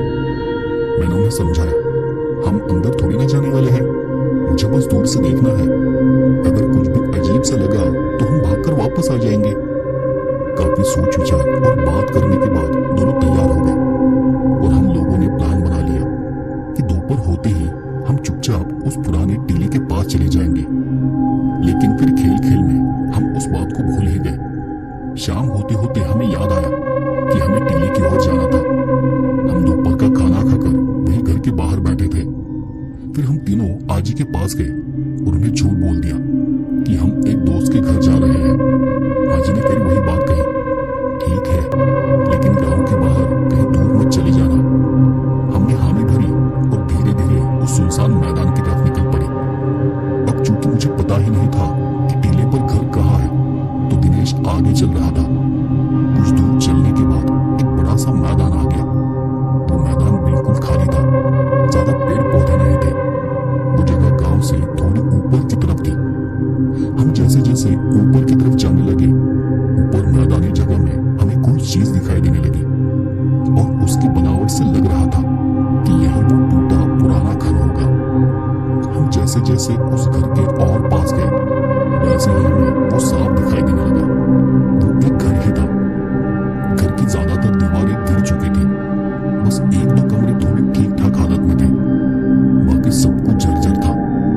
एक छोटा सा टूटा हुआ गेट था और उस गेट के लेफ्ट साइड में एक कमरा था जो बाकी बची जगह से थोड़ा बेहतर था।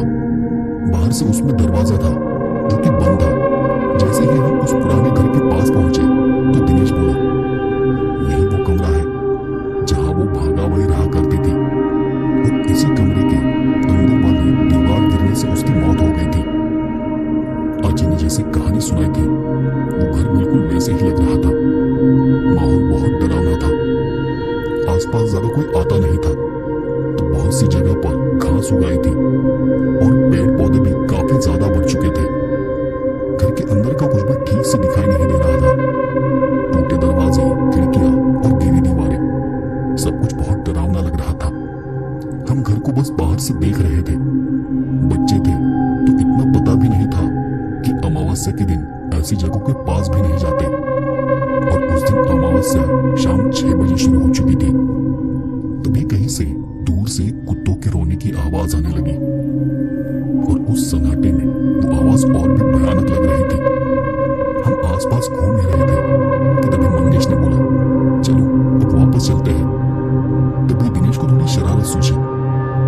उसने मुझे इशारा करते हुए कहा, ऐसे ही जाने में क्या मजा है, हमें तो उस बाइक को भी देखना है ना।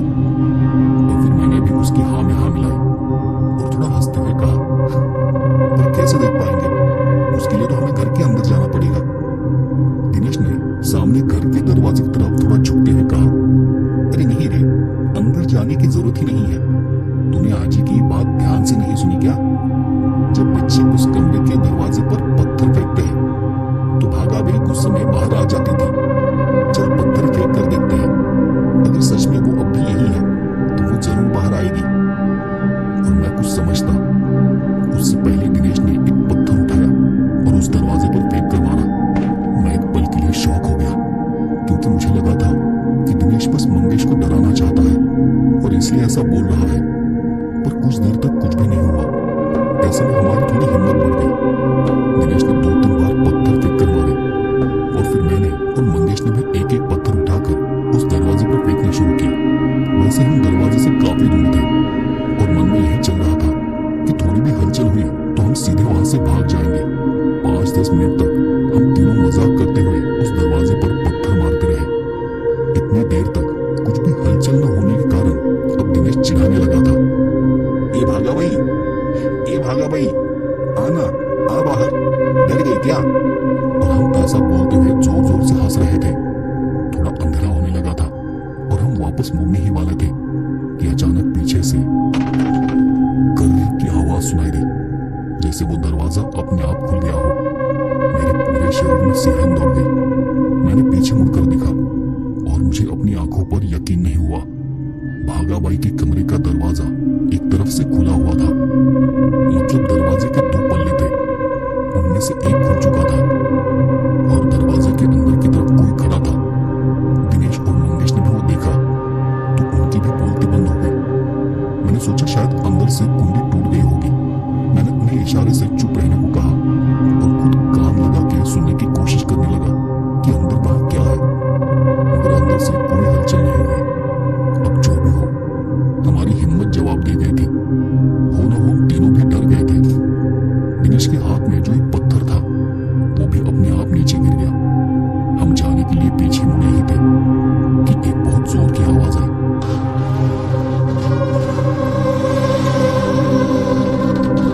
जैसे दरवाजे के दोनों पल्ले किसी ने खुद से खोल दिए हो। हम सब फिर पीछे मुड़े और अब पूरा दरवाजा खुला था। आसपास ढलती रोशनी में उस कमरे के अंदर बस अंधेरा ही अंधेरा दिखाई पड़ रहा था। हम धीरे धीरे पीछे हटने लगे और तब मुझे उस अंधेरे के बीच एक अजीब सी आकृति खड़ी दिखाई दी। हम ठीक से नहीं देख पा रहे थे कि वो क्या था, मगर वहां कुछ तो था और बहुत ही अजीब था। अचानक वहां का माहौल और भी ज्यादा डरावना हो गया। कुत्तों का रोना और तेज हो गया था और फिर न जाने कहां से तितुरी वहां उड़ते हुए आई और उस घर के ऊपर मंडराने लगी। हम तीनों वहीं के वहीं जड़ हो गए। डर से हम हिल भी नहीं पा रहे थे। हम जब उस आकृति को ध्यान से देखने की कोशिश कर रहे थे तभी वो दरवाजा जोर से बंद हो गया, जैसे वहां कोई आया था और हमें देख उसने दरवाजा बंद कर लिया हो। हम तब इतने डर चुके थे कि हमारे शरीर थरथरा रहे थे। मैंने जैसे तैसे खुद को संभाला और दिनेश और मंगेश भी होश में आ गए। जैसे ही वो थोड़े नॉर्मल हुए मैंने घबरा कर उन्हें कहा, चलो जल्दी यहाँ से। और फिर हम तीनों जितनी ताकत से भाग सकते थे उतनी ताकत लगाकर उल्टी दिशा में भाग पड़े। किसी तरह दौड़ते दौड़ते हम उस वीरान टीले से नीचे उतरे और पगडंडी से होते हुए अपने गांव की तरफ चल दिए। गांव की सीमा से थोड़ी दूर जाकर हम रुक गए। जो अभी हमने देखा था उस पर यकीन कर पाना हमारे लिए बहुत मुश्किल था। जो बातें दादी बताया करती थी वो सब सच थी। उस खंडरनुमा घर में असल में क्या हुआ ये हमें नहीं पता। वो भागाबाई थी या कुछ और था ये भी नहीं पता, मगर इतना जरूर पता था कि वहां कुछ तो था। थोड़ी देर वहीं खड़े रहकर हमने खुद को संभाला और फिर तीनों ने आपस में तय किया कि वहां जो भी हुआ है वो घर पर किसी को नहीं बताएंगे। फिर हम तीनों वापस घर लौटे। घर में सारे लोग अपने काम में थे। हमने भी ऐसे जताया जैसे हम खेलकर वापस आए हो। पर आज पहली बार हम तीनों शांत थे। कोई किसी से बात तक नहीं कर रहा था। हम तीनों घर के बाहर वाले कमरे में सोया करते थे और औरतें अंदर के कमरे में। उस रात मुझे ठीक से नींद नहीं आ रही थी। मैं बार बार करवट बदलकर सोने की कोशिश कर रहा था। बीच रात अचानक किसी चीज की आवाज ने मेरा ध्यान खींच लिया। मैंने चद्दर हटाकर देखा। मंगेश उठ चुका था और दरवाजे की कुंडी खोलकर घर से बाहर जा रहा था। वैसे मंगेश बहुत डरपोक था। वो कभी अकेला बाहर पेशाब करने भी नहीं जाता था, मगर आज वो अकेला, वो भी आधी रात को बाहर जा रहा था। और आज हमने जो कुछ भी देखा था उसके बाद तो मंगेश का यूं अकेले जाना मुमकिन ही नहीं था। मुझे कुछ अजीब सा लगा। मैं भी फौरन उठ गया और मंगेश के पीछे पीछे दरवाजे तक चला गया। वो दरवाजे से निकलकर आगे आगे ही जा रहा था। मैंने वही दरवाजे के पास खड़े होकर उसे 2-3 बार आवाज दी, मगर उसने एक बार भी पीछे मुड़कर नहीं देखा। मगर वो माहौल बहुत ही अजीब था। मैंने वहीं खड़े होकर उसकी ओर कुछ पत्थर फेंक कर मारे और उसी पल हमारे घर के ऊपर मंडराती तितली की आवाज मुझे सुनाई दी और मैं अंधेरे में ऊपर यहाँ देखने लगा। तितली को देखने के चक्कर में मैं मंगेश को जैसे भूल ही गया और जब मैंने सामने देखा तो अब मंगेश गायब हो चुका था। वो मुझे कहीं नजर ही नहीं आया और तब मैंने सोचा कि अब मुझे ये सब किसी को बताना ही पड़ेगा। मैं अकेले उसे ऐसे अंधेरे में ढूंढने नहीं जा सकता। मैं फौरन घर के अंदर गया और मामा को जगाने लगा। मामा भी हड़बड़ा कर उठे। मेरी आवाज से घर के और भी लोग जाग गए थे। तब मामा ने मुझे पूछा, क्या हुआ तुझे? कोई बुरा सपना देख लिया क्या? तब तक सब मेरे पास आकर बैठ गए थे। मैंने बाहर दरवाजे को इशारा कर कहा, सपना नहीं, मंगेश बाहर कहीं चला गया है। मैंने सोचा कि पेशाब के लिए गया होगा, लेकिन बाहर जाकर देखा तो वो अंधेरे में बिना कुछ कहीं आगे बढ़ता जा रहा था और उसे गए अब 10 मिनट से ऊपर हो गए हैं। दादी मेरे पास आई और उसने धीरे से पूछा, तुम लोग कहीं टेली की तरफ तो नहीं गए थे ना? मैं चुपचाप खड़ा रहा। मामा ने दिनेश को भी जगाया और थोड़ा सख्ती से पूछा तो दिनेश ने शाम को जो कुछ हमारे साथ हुआ था वो सब कुछ बता दिया। दादी ने माथे पर हाथ मार लिया और फिर वो बोली, मैंने मना किया था ना, वहां मत जाना, अब देखो क्या हो गया। फिर उन्होंने मामा से कहा, दिनकर जल्दी जा, उसको भागा भाई ने पकड़ लिया होगा और वो उसी खंडर के घर की तरफ चला गया होगा। मामा फौरन अपनी जगह से उठे। उन्होंने टॉर्च उठाई और हमें अपने साथ लेकर उस टीले की तरफ चल पड़े। हम चारों अब टॉर्च की रोशनी में उस पुराने टीले की तरफ चल रहे थे। तकरीबन 15 से 20 मिनट में हम उस खंडर बने उसी पुराने घर के पास पहुंच गए जहां कभी भागाबाई रहा करती थी।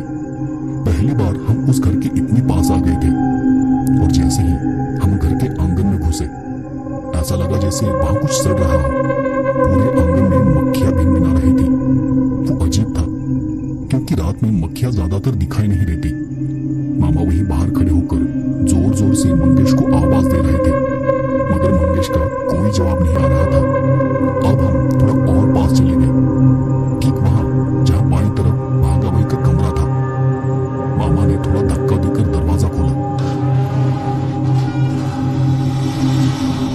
चरमराते हुए दरवाजा अंदर की तरफ खुला और हम दोनों, मतलब दिनेश और मैं, हम दोनों दादाजी के पीछे छुपकर खड़े हो गए। उस कमरे की अंदर वाली दीवार पहले से ही गिरी हुई थी। ये वही दीवार थी जिस दीवार के नीचे दबकर भागाबाई की मौत हुई थी।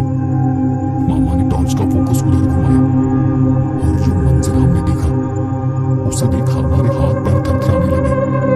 मेरा दिल जैसे बैठ सा गया। दिनेश के मुंह से एक जोरदार चीख निकल गई। उस टूटी दीवार के पास मंगेश जमीन पर बैठा था और उसके पीछे कोई खड़ा था। एक काली परछाई सी आकृति और वो दिनेश के बालों को पकड़े हुए थी। तब मुझे दादी की बात याद आ गई। उससे बच्चों से जरा भी लगाव नहीं था और अब मुझे यकीन हो गया कि ये वही है, ये वही भागाबाई है। जैसे ही मामा ने टॉर्च का फोकस उस आकृति पर डाला, पहली बार हमने उस भागाबाई की परछाई को देखा। उसका चेहरा एकदम सफेद और डरावना था। आंखें पूरी तरह सफेद, बड़ी बड़ी काली पुतलियां, झुर्रियों से भरा हुआ चेहरा, बिखरे हुए बाल और शरीर पर जगह जगह जख्म थे, लंबे नाखून थे। बहुत ही भयानक रूप था उसका। जैसे ही हमने उस पर रोशनी डाली, उसने हमारी तरफ देखा और वो एक अजीब सी आवाज करने लगी। वो फिर से मंगेश के बालों में कुछ कर रही थी। वो मंगेश के सिर पर अपना हाथ सहरा रही थी। इतने में कोई जोर से हमें धक्का देकर उस घर के अंदर चला गया। उस आदमी के हाथ में कुछ था जिसे वो कुछ जोर जोर से बड़बड़ाते हुए अपने आसपास छिड़क रहा था। जैसे ही वो आदमी मंगेश की ओर बढ़ा, भागाबाई पीछे सरकते हुए घर के अंधेरे कोने में चली गई। उस अनजान आदमी ने मंगेश के थरथराते हुए माथे पर हाथ रखा और अपने दूसरे हाथ से उसे पीछे से पकड़ लिया और उसी पल मंगेश का थरथराता शरीर बेजान सा होकर पीछे गिर पड़ा। उस आदमी ने उसे संभाला और घर वालों को उसे उठाकर ले जाने का इशारा किया। मामा दौड़कर उनके पास चला गया। मंगेश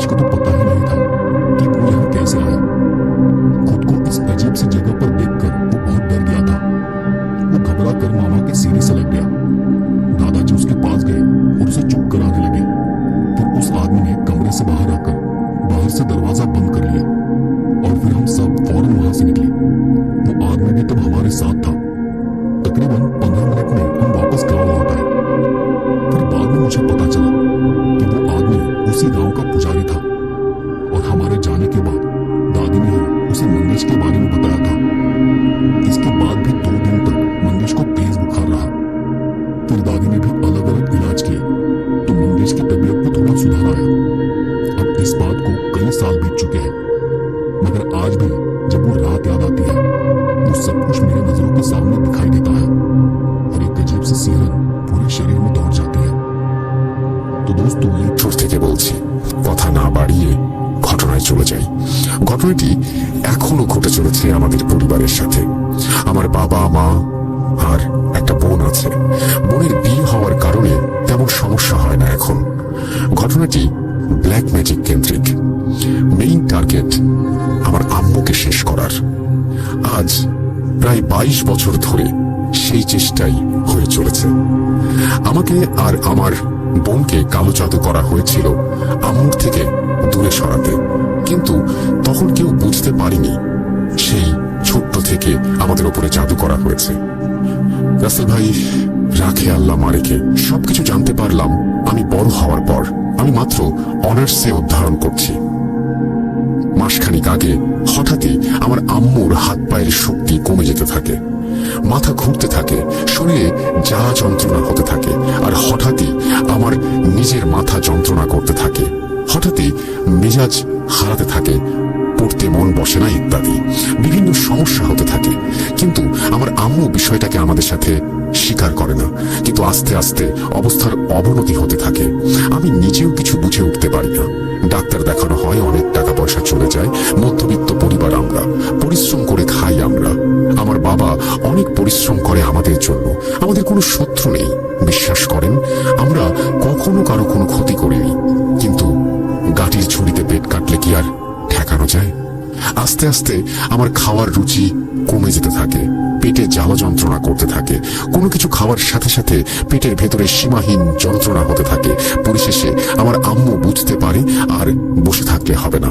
পরের দিন এক ভালো কবিরাজের কাছে নিয়ে যাওয়া হয় আমাদের। আম্মু তার নিজের এবং আমার সমস্যা খুলে বলল। কবিরাজ সব শুনে যা বললেন তা আমি স্পষ্ট বুঝতে পারলাম না। শুধু আমার আম্মুকে বলল, আপনাদের মনে হয় সেই মহিলা বাঁচতে দেবে না, সারা জীবন তো শেষ করে দিতে চাইছে। আর আপনার ছেলে মেয়েকে ছোট্ট থাকা অবস্থায় তেমন কোনো ক্ষতি করেনি, কিন্তু বড় হওয়ার পরপরই আপনার থেকে দূরে সরাতে তাদেরকে এই ভয়ঙ্কর ব্ল্যাক ম্যাজিক করা হচ্ছে। আর আপনাকে আগেই বলেছি মহিলাটি অনেক ধূর্ত ইত্যাদি অনেক কথাই বলল কবিরাজ। আমি কিছুই বুঝতে পারলাম না, মনে মনে জেদ করলাম আর নয়, এবার আমি সবকিছু ক্লিয়ারলি শুনবো। এবার কবিরাজ আমাদের সকল জাদু কেটে দেন। আম্মুকে বান মারা হয়েছিল শরীরে, যেন যন্ত্রণা হয় সব সময়। আর কবিরাজ বললেন কাপড়ের বিভিন্ন অংশ জোগাড় করে 7টা গিট করে মন্ত্র জপ করা হয়েছে। কবিরাজ সেগুলো নষ্ট করে দেয়। আর আমার ব্যাপারে যেগুলো বলে সেগুলো হচ্ছে আমাকে খাবারের সাথে জাদু করা কিছু খাওয়ানো হয়েছে, অনেকবার খাওয়ানো হয়েছে, যেন আমি পেটের যন্ত্রণায় ছটফট করি। কবিরাজ আমাকে খাওয়ার জন্য অনেক কিছু দিল। যথারীতি বাসায় আসলাম। এসব আমি নিজের চোখে দেখে আর সহ্য করতে পারি না, কোনো হিসাব মেলে না। সব হিসাব মিলল বাসায় এসে আম্মুর থেকে সব শোনার পর। আমি আম্মুকে বললাম, আম্মু কবিরাজ এগুলো কি বললো? আম্মু বলল, আরে তেমন কিছু না। আমি ধমক দিয়ে বললাম, আম্মু আমি বাচ্চা না, আজ তোমাকে সব বলতেই হবে। আম্মু কান্না করে দিল, বলল, শোনো বাবা, এতদিন আমাকে শেষ করেছে, এখন আমার ছেলে মেয়েকেও শেষ করছে। আজ প্রায় 20 বছর সহ্য করছি, আল্লাহর উপর ধৈর্য ধরে আছি। আল্লাহ হায়াতের মালিক, এজন্য এখনো বেঁচে আছি। আম্মু আমাকে বলল, আমার বিয়ের সময় তোর বাবার সাথে আমার বিয়ে হওয়ার কথা ছিল না। বিয়ের সময় আমি 6ষ্ঠ শ্রেণীতে পড়ি, অভাব অনটনের জন্য আমাকে বিয়ে দেয়। কিন্তু তোর বাবার পক্ষের লোকজনের আমাকে পছন্দ ছিল না, তোর বাবার পছন্দ ছিল। কিছুটা জোর করেই তোর বাবার সাথে আমাকে বিয়ে দেয়া হয়। আর আমি তখন অনেক ছোট, সংসারের অনেক কিছুই বুঝি না। সারাদিন অনেক কাজ করতাম, কিন্তু ঠিক মতো করতে পারতাম না। আমার শাশুড়ি মানে তোর দাদি আমাকে সহ্য করতে পারতো না, সবসময় কষ্ট দিত। এভাবেই কিছু মাস পার হয়ে যাওয়ার পর হঠাৎই শরীরে বিভিন্ন সমস্যা লক্ষ্য করতে থাকি। বমি বমি ভাব, শরীর নিস্তেজ হয়ে যাওয়া ইত্যাদি। কোনো কাজ না করতে পারায় দাদি অনেক বকাবকি করত। আমার অবস্থা অনেক খারাপ হতে থাকে। তোর বাবার আর্থিক অবস্থা খারাপ হওয়ার কারণে আমাকে তেমন চিকিৎসা করাতে পারে না। প্রায় 2 সপ্তাহ পরে তোর নানা নানি আমাকে নিয়ে যেয়ে চিকিৎসা করায়, কিন্তু কোনোভাবেই সুস্থ হয় না। পরিশেষে গ্রামের একজন হুজুরের কাছে নিয়ে যাওয়া হয়। হুজুর আমাকে দেখে বললেন, মেয়েটাকে তো একদম শেষ করে নিয়ে এসেছেন। এই বলে হুজুর চুপ করে গেলেন। আর আমি কিছু বললাম না। হুজুরের সাথে বিষয়টাকে দৃষ্টির ভাব ভেবে ব্যবস্থা করে দেন। আমরাও 7-5 কিছু ভাবিনি। আল্লাহর রহমতে আস্তে আস্তে সবকিছু ঠিক হয়ে যায়। কিন্তু এটাই যে আমার জীবনের কালো অধ্যায় শুরু। আস্তে আস্তে সব স্বাভাবিক হতে থাকে, আমি সংসার করতে থাকি। এভাবে বছরখানিক কেটে গেল। হঠাৎই একদিন রাতে আমি আর বিছানা থেকে উঠতে পারি না। হাত পায়ের ঘিরাগুলো অবশ হতে থাকে, অবস্থা অনেক খারাপ হয়ে যায়। এভাবে সপ্তাহখানিক চলতে থাকে। তোর দাদি কোনো খোঁজ করেনি, কিন্তু জানি না কোন পুণ্যের কারণে আল্লাহ আমাকে এখনো বাঁচিয়ে রেখেছেন। কিছুদিন পর আমাকে বাবার বাড়ি পাঠিয়ে দেন। তোর নানা নানি অনেক করেছেন আমার জন্য, কত ডাক্তার কবিরাজ ধরেছেন, কিছুতে কিছু হয়নি। অবশেষে একটা বড় হুজুরের খোঁজ পাওয়া যায়। সেখানে যাওয়ার পরে হুজুর বলে, কি অবস্থা? তোমার নানাকে বলে, আপনার মেয়েকে তো জাদু করা হয়েছে, খুব খারাপ ভাবে। নিজের মেয়ের বিষয়ে এটা শোনার পর মা বাবার কি অবস্থা হতে পারে সেটা বুঝতে পারছেন। এই ঘটনা শোনার সময় আমি নিজে হতভম্ব হয়ে যাই। কিছু সময় পর আবার শুনতে শুরু করি। আম্মু বলেন, হুজুর সাহেব তুলা রাশি দিয়ে জিন হাজির করেন এবং সব তথ্য বিস্তারিত শোনেন। এটা কোনো কিচ্ছা কাহিনী না, কোনো রূপকথার গল্প না, চরম সত্যি ঘটনা। জাদু কিন্তু সত্যি। পবিত্র কুরআনে জাদুর কথা আল্লাহ নিজে বলেছেন। আমাদের প্রিয় নবীকেও ইহুদিরা জাদু করেছিল, তাই জাদু সত্যি। আল্লাহ জাদুকারীদের মাফ করবেন না। তারপর হুজুর বলেন, আমার শাড়ি আঁচল, মাথার চুল, শুকনো আমড়ার আঁটি, গরুর বাঁকা হাড় ইত্যাদি দিয়ে জাদু করে সেগুলো নদীতে ফেলে দেওয়া হয়েছে। যতদিন যাবে তত শরীরের সব নষ্ট হয়ে যাবে। হুজুর আমাদেরকে বলেন, আপনারা শুধু একবার অনুমতি দেন, এই জাদুকারীকে পরিচয় করিয়ে শেষ করে দিব।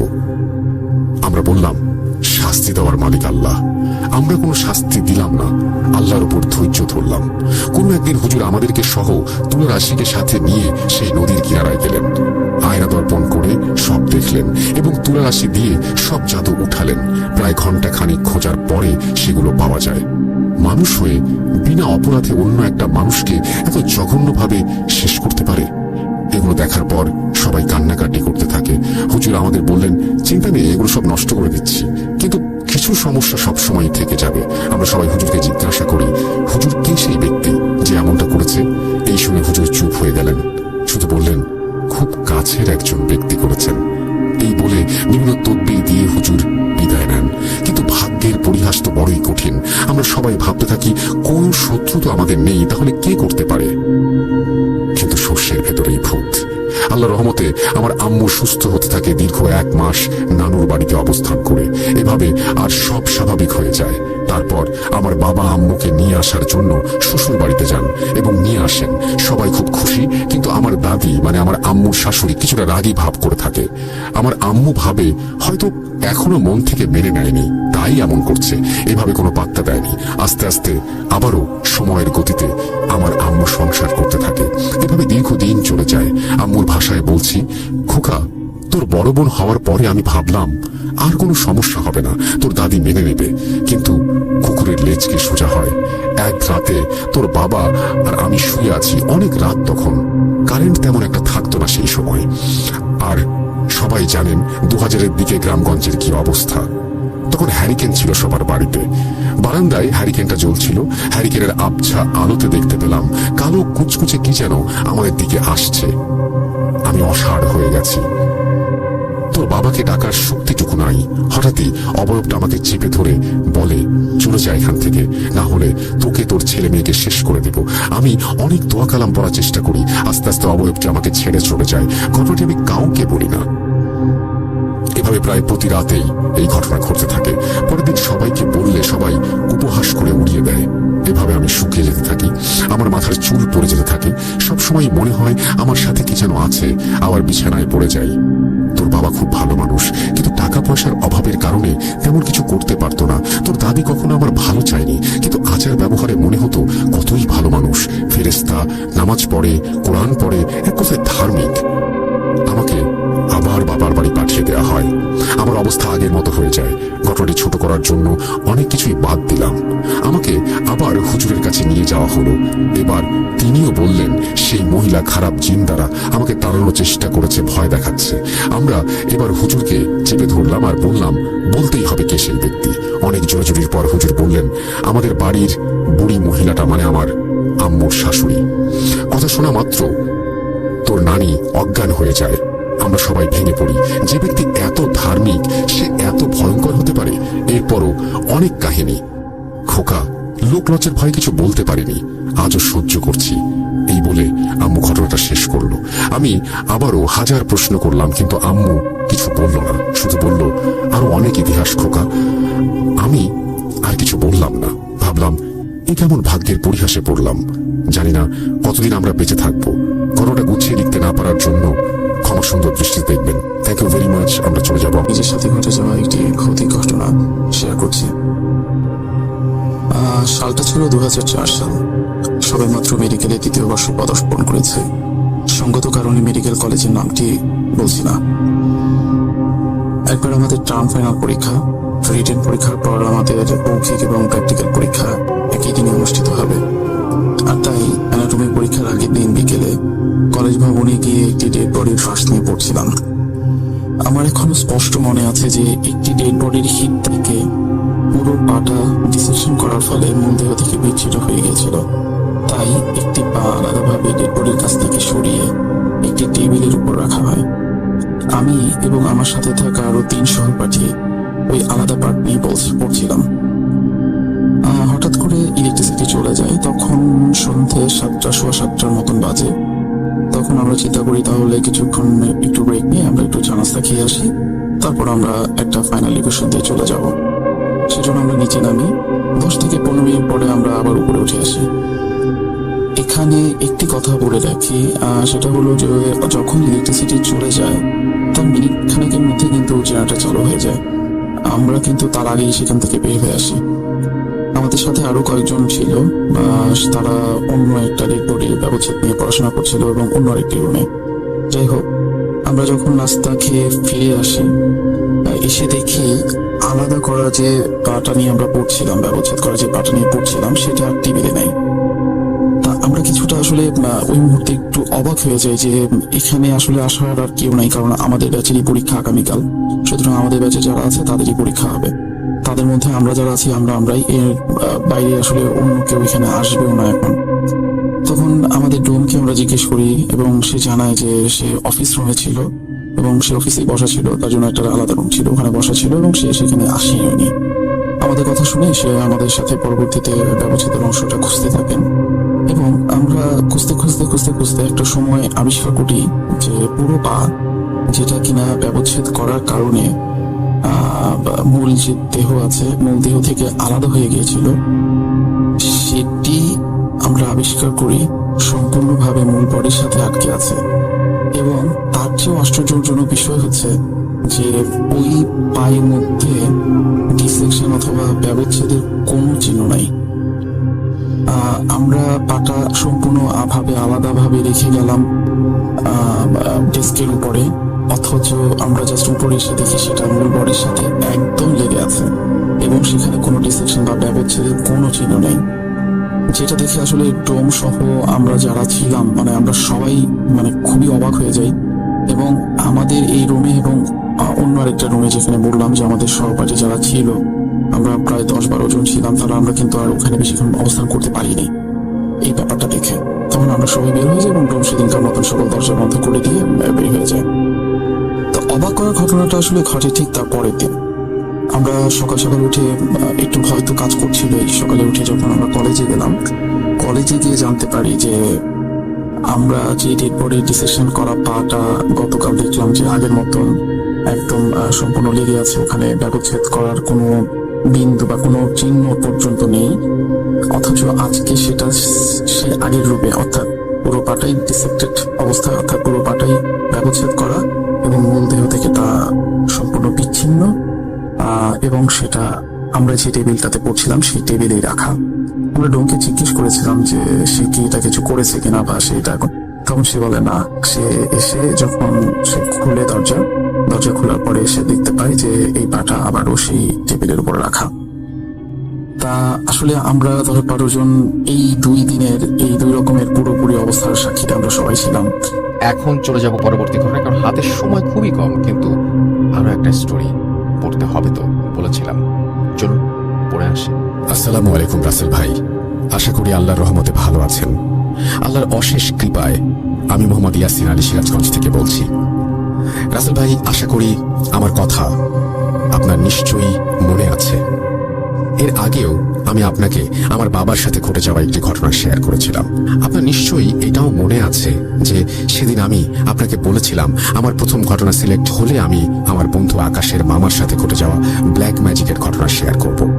তো যাই হোক, আর কথা না বাড়িয়ে এখন আসল ঘটনার দিকে যাই। আকাশের মামা আকাশকে যেভাবে বলেছে আমি ঠিক সেভাবে বলার চেষ্টা করছি। ঘটনাটি ঘটেছিল আজ থেকে 22 বছর আগে।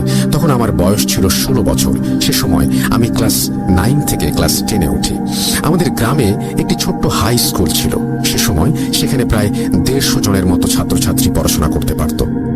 তো আমরা হাই স্কুল জীবন সেখানেই শুরু করি। পুরো স্কুল মিলে যে কজন ভালো স্টুডেন্ট ছিল তাদের মধ্যে আমিও একজন ছিলাম। তখন আমাদের ক্লাসের ফার্স্ট বয় ছিলাম আমি। আর পড়াশোনায় ভালো হওয়ার কারণে প্রায় সকল শিক্ষক শিক্ষিকা আমাকে অনেক পছন্দ করত।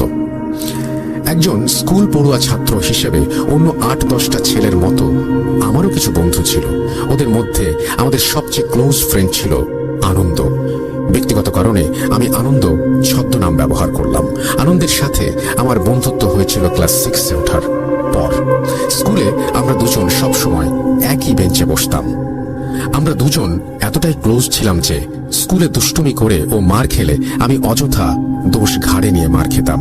মাঝে মাঝে রাতে ও আমার বাসায় ঘুমাতে আসতো, আবার কোনো কোনো দিন আমিও ওর বাসায় ঘুমাতে যেতাম। রোজ সকালে স্কুলে যাওয়ার জন্য ওই আগে আমাকে ডাকতে আসতো। একদিন সকালে স্কুলে যাওয়ার জন্য ডাকতে এসে ও আমাকে বলল, বন্ধু, আজ আমাদের গ্রামের ছেলেদের সাথে পাশের গ্রামের স্কুলের ছেলেদের ফুটবল ম্যাচ আছে। গতকাল ওরা আমাদের বলেছিল টিমে 2 জন প্লেয়ার শর্ট আছে, তো তুই তো খেলতে চাস, তাহলে কালকে তুই আর আমি ওই বন্ধুকে ডেকে নিয়ে আসি। অনেকদিন ধরে ফুটবল খেলিনি বন্ধু, তো চল না আজকে ওদের সাথে গিয়ে একটু ফুটবল খেলি। আর আমি তো কোনোদিন পুকুরে গোসল করিনি, তো আমার খুব ইচ্ছে আজকে খেলার পর পুকুরে গোসল করব। আমি বললাম আচ্ছা চল। এরপর ওর সাথে গেলাম, ফুটবলও খেললাম। খেলা শেষ হয়েছিল ঠিক দুপুর 1টায়। তারপর আমাদের গ্রামের সবচেয়ে বড় পুকুরটাতে গেলাম গোসল করতে। পুকুরে নেমে আমি সাঁতার কাটছিলাম, তো আমার সাঁতার কাটা দেখে ওরও খুব সাঁতার কাটতে ইচ্ছে হলো। আমাকে বলল, বন্ধু, আমি তো সাঁতার জানি না, তুই কি আমাকে একটু সাঁতার শিখিয়ে দিবি? আমি বললাম, আরে এটা কোনো ব্যাপার নাকি। এই বলে আমি ওকে সাঁতার শেখাতে লাগলাম। এন্ড ফাইনালি ও হালকা সাঁতার শিখেও গেল। এরপর ওকে সাঁতার শিখিয়ে যখন আমি আমার কাপড় পরিষ্কার করছিলাম, তখন ও একা একা সাঁতার করতে করতে কিভাবে জানি না পুকুরের মাঝখানে চলে গেল। এর কিছুক্ষণ পরে পুকুরের মাঝখানে তাকিয়ে দেখি ও আর ওখানে নেই। আমি ওকে ডাকাডাকি করলাম, কিন্তু কোনো জবাব পেলাম না। এভাবে অনেক খোঁজাখুঁজির পর যখন আর কোনো উপায় খুঁজে পেলাম না, তখন চিৎকার দিয়ে কেঁদে উঠলাম। আর আমার চিৎকার শুনে পুকুরের আশেপাশে যারা ছিল তারা সবাই ছুটে এলো। তারা আমার কাছে সবকিছু শুনে সবাই পুকুরে নেমে খোঁজাখুঁজি করতে লাগলো। এভাবে 1 ঘন্টা পর পুকুরের অন্য পাড়ের এক কোণা থেকে একজন লোক আমার বন্ধুর মৃত লাশ উদ্ধার করলো। এই দৃশ্য দেখে আমি সঙ্গে সঙ্গে জ্ঞান হারিয়ে ফেললাম। তারপর জ্ঞান ফিরে দেখি আমার বন্ধুকে কবরস্থ করার জন্য নিয়ে যাওয়া হচ্ছে। এই দৃশ্যটা দেখে আবারও কান্না করতে লাগলাম এবং ওর লাশটাকে আটকানোর জন্য ছুটে যাওয়ার চেষ্টা করলাম, কিন্তু আমাকে প্রায় 10 জনের মতো লোক ধরে রাখায় আমি কিছুতেই ওর কাছে যেতে পারিনি। সেদিন আমি রাত দিন 24 ঘন্টার মধ্যে প্রায় 10 ঘন্টায় কেঁদেছিলাম। 2 দিন ধরে খাওয়া দাওয়া সবকিছু বন্ধ করে দিয়েছিলাম। এভাবে 1 মাস কেটে গেল। এরপর একদিন হঠাৎ রাতে ওকে স্বপ্নে দেখতে পেলাম। স্বপ্নেও আমাকে বলছিল, বন্ধু, তোকে ছাড়া আমি এখানে খুব কষ্টে আছি, আমি এখানে একা থাকতে পারছি না, তুই প্লিজ আমার কাছে চলে আয়। তারপর হঠাৎ করে আমার ঘুম ভেঙে গেল। আমি খুব ভয়ে চিৎকার দিয়ে ঘুম থেকে লাফিয়ে উঠলাম। আমার চিৎকার শুনে পাশের রুম থেকে বাবা মা দুজনেই ছুটে এলো। এরপর আমি ওদেরকে সবকিছু খুলে বললাম। ওনারা বললেন, তুই খারাপ স্বপ্ন দেখেছিস বাবা, ভয় নেই, আমরা তোর সাথে আছি। তারপর যাই হোক, সেদিনের সেই রাত কেটে গেল। এরপর 2 দিন সন্ধ্যাবেলায় যখন আমি বাজার থেকে বাড়ি ফিরছিলাম, তখন হঠাৎ করে মাঝপথে এসে মনে হলো কে যেন পেছনে কথা বলছে। আমাকে ছেড়ে যেও না, আমি তোমাকে নিতে এসেছি, তুমি আমার সাথে চলো। আমি এটা শুনে তৎক্ষণাৎ পেছনে ফিরে তাকাই, কিন্তু তাকিয়ে যে দৃশ্যটা দেখি সেটা দেখার জন্য আমি মোটেও প্রস্তুত ছিলাম না। আমি দেখি কাফনের কাপড় পরিধানকৃত একটা লাশ আমার দিকে এক পা করে এগিয়ে আসছে। লাশটির পা আমাদের মতো স্বাভাবিক পা ছিল না। এটা দেখে আমি চিৎকার দিয়ে উঠি এবং খুব সজোরে বাড়ির দিকে দৌড় দেই। বাড়িতে পৌঁছে জ্ঞান হারিয়ে যায়। এরপর বাবা মা আমার মুখে পানি ছিটিয়ে বেশ কিছুক্ষণ পর আমার জ্ঞান ফেরায়। জ্ঞান ফেরার পর বাবা মাকে সবকিছু খুলে বললাম। সবকিছু শুনে তারা আমাকে আমাদের মসজিদের ইমাম সাহেবের কাছে নিয়ে গেলেন। ইমাম সাহেব সব শুনে আমাকে কিছু ঝাড়ফুঁক দিলেন আর একটু পানি পরিয়ে আমাকে খাইয়ে দিলেন। তারপর আমি বাবা মার সাথে বাড়িতে চলে আসলাম। সেদিন রাতে আমার খুব ভয় লাগছিল, তাই রাতে আমার বাবা মার সাথে ঘুমিয়েছিলাম। রাত আনুমানিক 1:30টার সময় হঠাৎ করে আমার রুমের বাইরে একটা আওয়াজ শুনতে পেলাম। শুনে মনে হচ্ছিল জানালার বাইরে কেউ যেন কান্না করছে। তো আমি মনের সন্দেহ ঘুচাবার জন্য মাকে ঘুম থেকে না ডেকেই চুপিসারে জানালার একটি পাল্লা খুলে ফেলি। জানালা খুলেই যা দেখতে পেলাম তা বিশ্বাস করার মতো ছিল না। দেখি সাদা কাপড়ে মোড়ানো একটা ছেলের লাশ মাটিতে শুইয়ে রেখে একজন বৃদ্ধা মহিলা কান্না করছে। মহিলাটা প্রথমে অন্য দিক হয়েছিল, যার কারণে প্রথমে ওনার মুখ দেখতে পাইনি। এরপর মহিলাটি পেছন ফিরে তাকায়, দেখি ওনার দুটি চোখ দপদপ করছে, আগুনের মতো জ্বলছে। এটা দেখে আমি হতভম্ব হয়ে যাই। আমি এতটাই ভয় পেয়ে যাই যে পাশে মাকে মা বলে ডাক দিব সেটা বলতে পারছিলাম না। এরপর যেই মাত্র সেই মহিলাটি আমার জানালার দিকে এগিয়ে আসতে লাগলো, ঠিক তখনই কাফনে মোড়ানো লাশটি ধোয়ার মতো উধাও হয়ে গেল। আর এটা দেখে হঠাৎ করে আমার সেন্স ফিরে এলো এবং আমি মা বলে চিৎকার করে উঠি। মা আমাকে বুকে জড়িয়ে ধরলো। কি হয়েছে বাবা, তুই এমন করছিস কেন? আমার কাছ থেকে সবকিছু শোনার পর মা আমাকে বলল, বাইরে যা হয় হোক, তুই আমাকে না জানিয়ে খামোখা জানালা খুলতে গেছিস কেন? এই বলে মা সূরা কেরাত পড়ে আমাকে গায়ে ফু দিয়ে আমাকে শান্ত করলো। সেদিন রাতে আমার আর ঘুমই হলো না। এরপর সকালবেলা বাবা মা আমাকে একজন কবিরাজের কাছে নিয়ে গেলেন। কবিরাজ সবকিছু শুনে বলল, একটি খারাপ জিন আমার উপরে দৃষ্টি করেছে। তাই কবিরাজ আমাকে কিছু দোয়া লিখে দিলেন, তার সাথে সাথে আমার গাও বন্ধ করে দিলেন। এরপর 6 মাস কেটে গেল, আমার সাথে আর তেমন কিছু ঘটেনি। এরপর একদিন রাতে আমি আমার রুমে শুয়ে আছি। ওই সময় একটি গায়েবী জিনিস আমার বাবার রূপ ধারণ করে আমাকে ডাকলো। আমাকে বলল, বাবা, তোর মায়ের গায়ে জ্বর এসেছে, এখন তো বাড়িতে কোনো মেডিসিন নেই, তাই তোকে আমার সাথে ওই পাড়াতে একটু ডাক্তারের বাড়িতে যেতে হবে। রাত তখন আনুমানিক 12টা বাজে, কিন্তু আমি ঘড়িতে সেটা খেয়াল করিনি। এমনকি পাশের রুমে যে আমার বাবা মা শুয়ে আছে সেটাও খেয়াল করিনি। তো আমি ওর সাথে একটি হ্যারিকেন নিয়ে বেরিয়ে যাই। প্রথমত ও আমাকে হ্যারিকেন নিতে দিতে চাচ্ছিল না, কিন্তু আমি জোর করে আমার সঙ্গে একটি হ্যারিকেন নিয়ে নেই। অত রাতে আমি কোন দিকে যাচ্ছিলাম অন্ধকারে কিছু বুঝতে পারছিলাম না। তারপর কিছু দূর যাবার পর একটি গাছের সাথে ধাক্কা লেগে আমার হুঁশ ফেরে। হুঁশ ফেরার পর আমি দেখতে পাই আমার বাবার বেশি ছদ্ম রূপ নেওয়া লোকটি আমাকে আমার বন্ধুর কবরস্থানের দিকে নিয়ে যাচ্ছে। এটা দেখে আমার মাথা ঘুরে যায়। আমি সঙ্গে সঙ্গে বাড়ির দিকে ছুটতে থাকি। বাড়িতে এসে মা বলে ডাক দিয়ে সেন্সলেস হয়ে মাটিতে পড়ে যাই। এর পরের দিন আবারও আমাকে সেই কবিরাজের বাড়িতে নিয়ে যাওয়া হয়। সব ঘটনা শুনে কবিরাজ বললেন, তোমার গলার তাবিজ আর হাতের হ্যারিকেন থাকায় সেদিন রাতে ও তোমার কোনো ক্ষতি করতে পারেনি। তারপর কবিরাজ আবারও আমার গা বন্ধ করে দিলেন। এভাবে 2 বছর কেটে গেল। মোটামুটি সবকিছু স্বাভাবিকভাবেই চলছিল। সেই সময় আমার ইন্টার সেকেন্ড ইয়ার পরীক্ষা দিয়ে সবেমাত্র ভার্সিটিতে উঠেছি। যদি সালের হিসাব অনুযায়ী বলতে চাই তাহলে 2003 সাল হবে। আমি সেই সময় রাজশাহী বিশ্ববিদ্যালয়ের রাষ্ট্রবিজ্ঞান বিভাগের ছাত্র ছিলাম। তো আমি রাজশাহীতে মেসে থেকেই পড়াশোনা করছিলাম। পারিবারিক অবস্থা মোটামুটি ভালো হওয়ায় সে সময় আমার বাবা রাজশাহী থেকে নওগাঁতে অর্থাৎ আমার গ্রামের বাসায় আসার জন্য একটি 40 সিসি বাইক কিনে দিয়েছিল। তাই আমি যখন বাড়িতে আসতাম তখন বাইক নিয়ে আসতাম। একদিন টাকা পয়সার তাগিদে আমাকে একদিনের জন্য বাড়িতে আসতে হতো। তো সেদিন ভার্সিটিতে সারাদিন কাজ ছিল, তাই রাজশাহী থেকে বাড়ি যাবার পথে রওনা হতে 4টা বেজে যায়। সেদিন কেন জানি না বাড়িতে আসতে আমার একটু ভয় ভয় করছিল। তা সত্ত্বেও মনের বিরুদ্ধে জোর খাটিয়ে নওগাঁর সারা রাস্তা ঠিকঠাকই আসলাম। তারপর নওগাঁতে যখন পৌঁছালাম তখন ঘড়িতে প্রায় 8টা বেজে গিয়েছে। মেইন শহর থেকে গ্রামে আসতে আরো 2 ঘন্টা সময় লাগে। তো পুরনো দিনের কথা মনে হওয়াতে এত রাতে গ্রামের রাস্তায় একা যেতে আমার খুব ভয় করছিল। আমার মনে হচ্ছিল কেউ যেন আমার বাইকের পেছন পেছন আসছে। এরপর কিছু দূর যাবার পর আমার বাইকটি সোজা রাস্তায় যেতে যেতে হঠাৎ করে জঙ্গলের দিকে যেতে শুরু করলো। সেখানে আমার সেই বন্ধুটিকে কবর দেওয়া হয়েছিল। বলে রাখা ভালো, আমাদের বাড়ির পেছনে ছিল একটি পারিবারিক কবরস্থান, তারপর আরো একটি কবরস্থান। আমার বন্ধুকে কবর দেওয়া হয়েছিল দ্বিতীয় কবরস্থানে। তো আমার বাইকটি বন্ধুর কবরস্থানের দিকে যাচ্ছিল। আমি অনেক চেষ্টা করেও কন্ট্রোল করতে পারছিলাম না। তারপর আমি ভয়ে ভয়ে বাইকটি মাটিতে ফেলে দৌড়ে বাড়িতে এসে হাঁপাতে হাঁপাতে সবাইকে ঘটনাটা খুলে বলি। তখন সবাই লাঠি আর লাইট নিয়ে কবরের কাছে গিয়ে অবাক হয়ে গেল। সবাই দেখলো মোটরসাইকেলটিতে ডাবল স্ট্যান্ডে কবরের দিকে মুখ করে দাঁড়ানো, লাইট জ্বলছে আর মোটরসাইকেলটি স্টার্ট হয়ে আছে। আমি এটা দেখে ঘাবড়ে গেলাম। আমি তো মোটরসাইকেলটি মাটিতে ফেলে দিয়েছিলাম এবং তাতে স্টার্ট বন্ধ ছিল। তারপর যাই হোক, অনেক কাহিনী ঘটলো। পরের দিন বাবা ঠিক করলেন আমার সাথে যেহেতু এরকম ঘটনা নিয়মিত ঘটেই যাচ্ছে, তাই তিনি আমাকে একজন ভালো হুজুর দেখাবেন। অনেক খোঁজাখুঁজি করার পর গ্রামের প্রায় 50 কিলোমিটার দূরে একটি গ্রামে অনেক সুখ্যাত একজন হুজুরের খোঁজ পেলাম। রীতিমতো আমাকে সেখানে নিয়েও যাওয়া হলো। হুজুর আমার জীবনে ঘটে যাওয়া সমস্ত ঘটনা শুনে বললেন আমার ওপর এমনি খারাপ জিনের দৃষ্টি পড়েনি, বরং আমার উপর কালো জাদু খাটিয়ে জোর করে খারাপ জিনকে দৃষ্টি দিতে বাধ্য করা হয়েছে। এটা শুনে আমার বাবা মা হুজুরকে জিজ্ঞেস করেন, হুজুর আপনি কি বলছেন, তা আমি ঠিক বুঝতে পারছি না। তখন হুজুর বললেন, আজ থেকে প্রায় 4 বছর আগে তোমার এক বন্ধু ছিল, সে যখন মারা গেল ওর কিছু আত্মীয় স্বজন মনে করেছিল তুমি হয়তো ষড়যন্ত্র করে ওকে মেরে ফেলেছো।